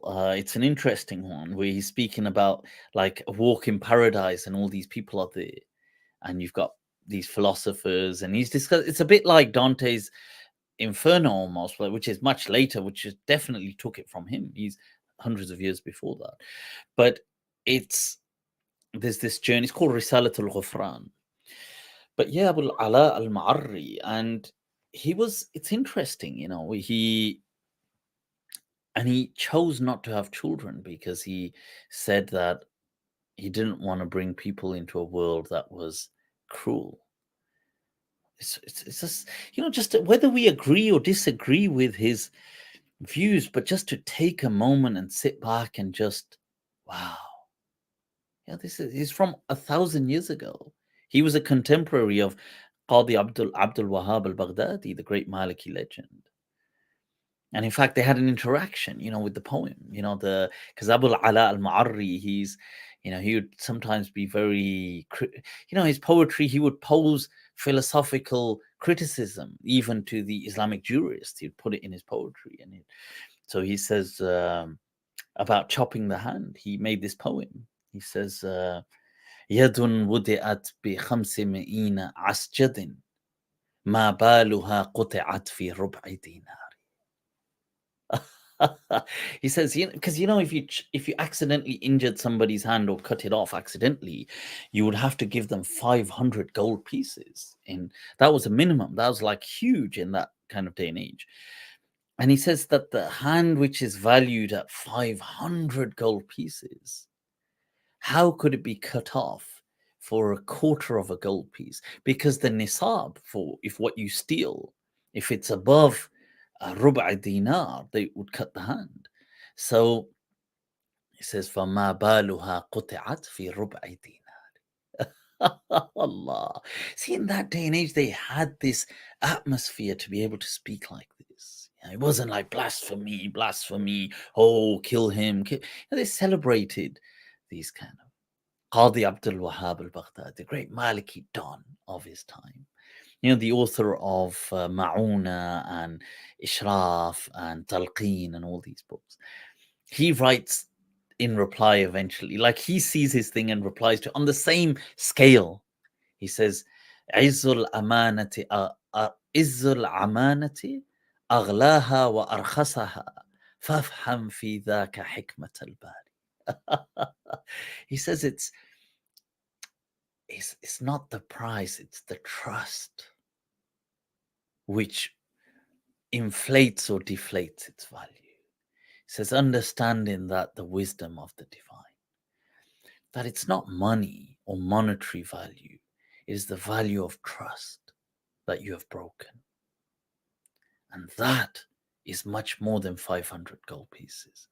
It's beautiful discourse. But this Abu al-Ala al-Ma'arri, he was from Sham region, Ma'arrat al-Nu'man. And he, as I was mentioning, he was a vegan, and he chose not to have any children. And he said that he wanted the epitaph of his grave to the kind of epithet to read that. He says that to read on his grave that هذا ما جنى علي عبي وما جنيت على أحد. Like, this is his grave, yeah? He says, this is what my father, like this, like, Jannah is like used for, like, this is the fruits, but it could be a fruit, but it could often, it's used for like a crime as well. As in, this is the doing of my dad. As in, what he's trying to say is what lies here, the corpse, was the doing, the choice that his dad had made to have him. Here he is lying here. وَمَا جَنَيْتُ عَلَى أَحَدٍ. But I did not, transgress on anyone else. As in, I didn't have any children. But whether we look, it's not about we agreeing with that or disagreeing. But it's just, it's a beautiful kind of a part of the great picture of Muslim legacy, that there were thinkers like that as well, who lived, who thrived, and celebrated till today. His poetry is one of the best poetry that Muslims had produced, Arabic poetry. Yeah, he was blind, by the way. He was blind. Yeah. But yeah, I digress. I think I may have missed a super chat. Mufti, shukran, much love for the super chat. You looking forward to the new Assassin's Creed Mirage game coming out next year? It's based 9th century Baghdad. I have to get into gaming. But then I think, why get into it? So much of life has gone without it. Icy Saracen, much love, Yar, for the super chat. What's your views on US execution method of lethal injection? Medical journals say it causes suffocation and severe pain. I think it's barbaric. I've got a video on this. I don't believe that any state has the right to execute. I'm definitely with those people that feel, you see, because what this fundamentally is, it is a human sacrifice. Yeah. So the question is, does the state have a right to offer human sacrifices? Now you might say, well, this ain't a human sacrifice. Okay, but if you change the perspective, that's exactly what it is. You see, you're saying, well, every time such and such person does this, we offer them as a sacrifice to the sanctity of the law and the constitution and the state that is sovereign to that belief. And you could say, well, the system that's executing them is not portraying it in that light. And that's maybe so. It is not portraying it in that light, but it can be reduced to ultimately a human sacrifice. That the state has the right to execute and to sacrifice a human life at the expense of its statehood at the expense of its sovereignty, at the expense of its legal system. So like, let's say you're an alien and you can see multiple time dimensions running at once, and you're viewing human beings, and you can see these people, let's say in the Aztec civilization, being offered to the gods, and you could see people in the ancient Egyptian civilization being offered as to the gods, and you can see people, let's say a Hindu woman who's being burnt alive under sati practice as an offering to the god as well. And you're seeing, and this is all simultaneously. As an alien, you can see all of these are like, imagine it like on a screen being offered at once. And then you are seeing in a modern state somebody being electrocuted, or the electric chair, or poison lethal injection, or now this new method of suffocation, or the gas chamber. Like, fundamentally, there's no difference in because they are all offering this. In these cases, this is not just murder. This is not murder. This is not cold-blooded murder going on in any of these cases. This is cool, calm, collected, and premeditated. It is engineered with a cold mentality. It's not a crime. This is not the people burning the woman alive in let's say ancient India, or offering them at the pyramids of the Aztecs to the gods and tearing out their hearts, or the people offering them for the river Nile to kind of flow. And these are not being done out of necessarily like anger or vengeance, or just as a state that is executing this man, that they're not angry at that moment, the judge and the system. These people are all being offered to a greater being, a higher purpose. They're being sacrificed to a higher purpose.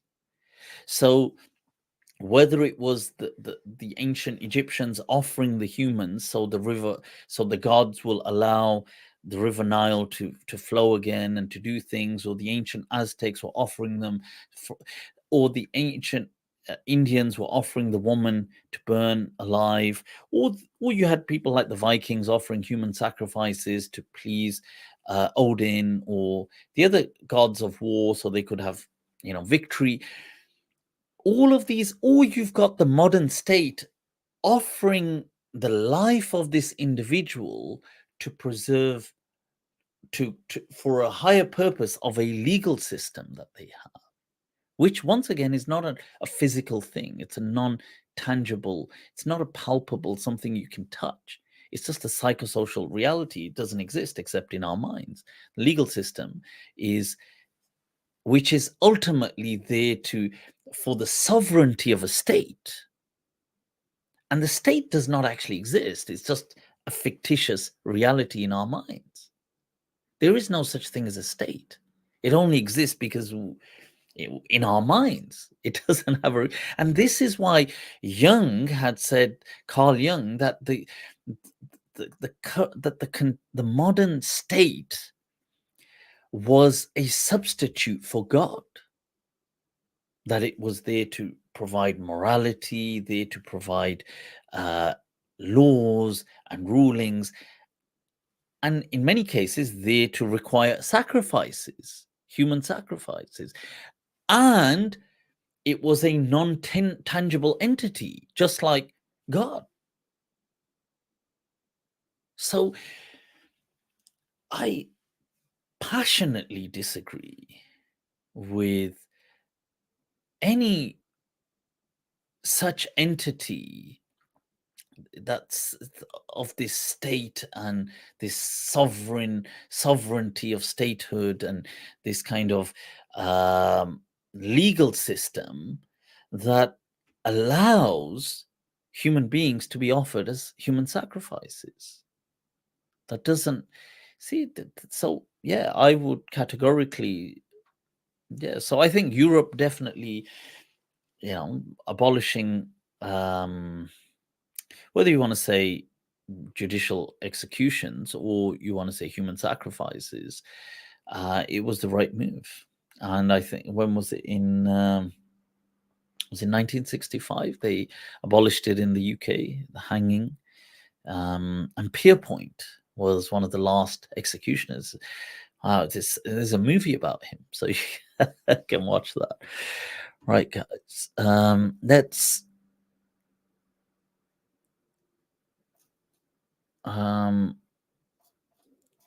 right. Okay, excellent.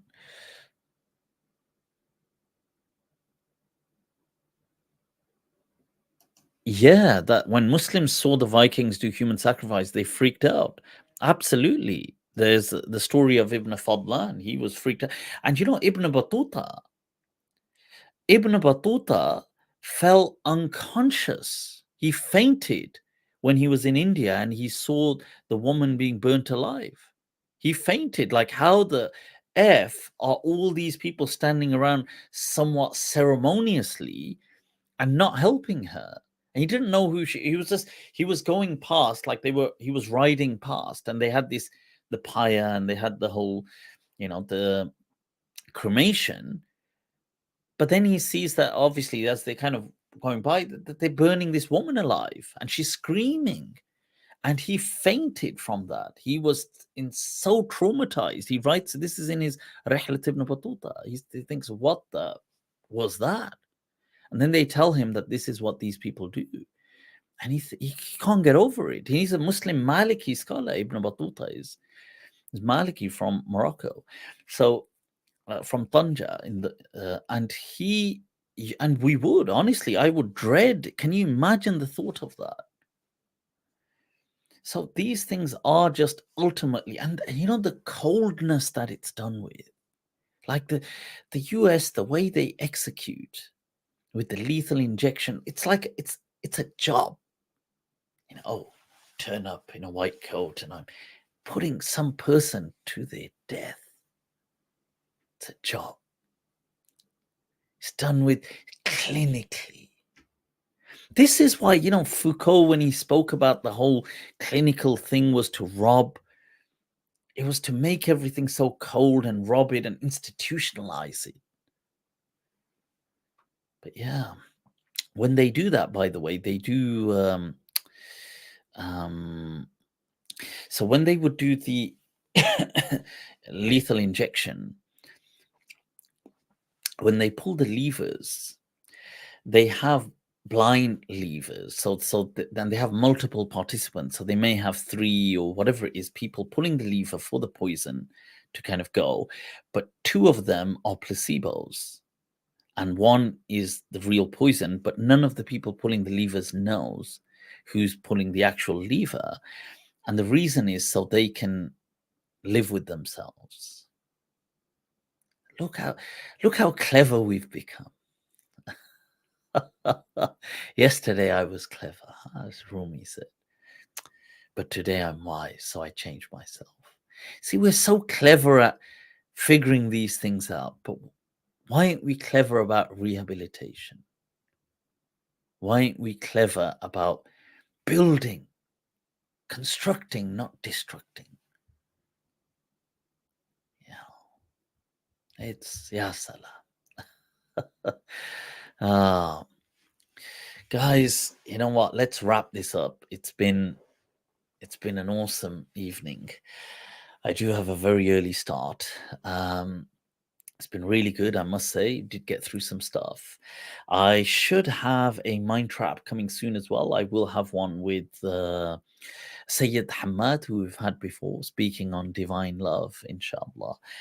And there's a few others lined up as well. So this one, hopefully by maybe next week, Monday. Right.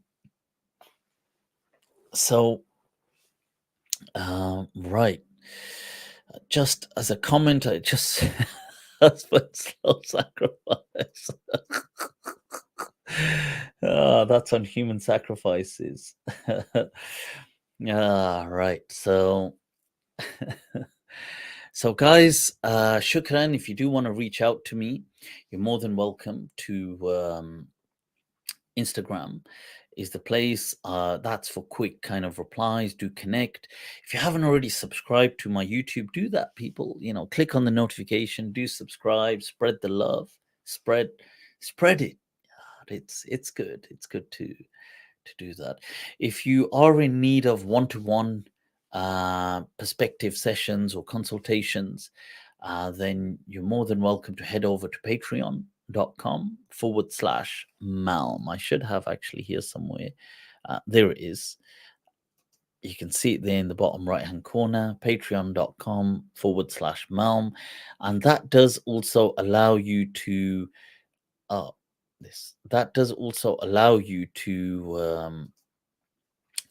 to subscribe. It has different tiers. You can subscribe to my Discord as well, which is called Mindscape.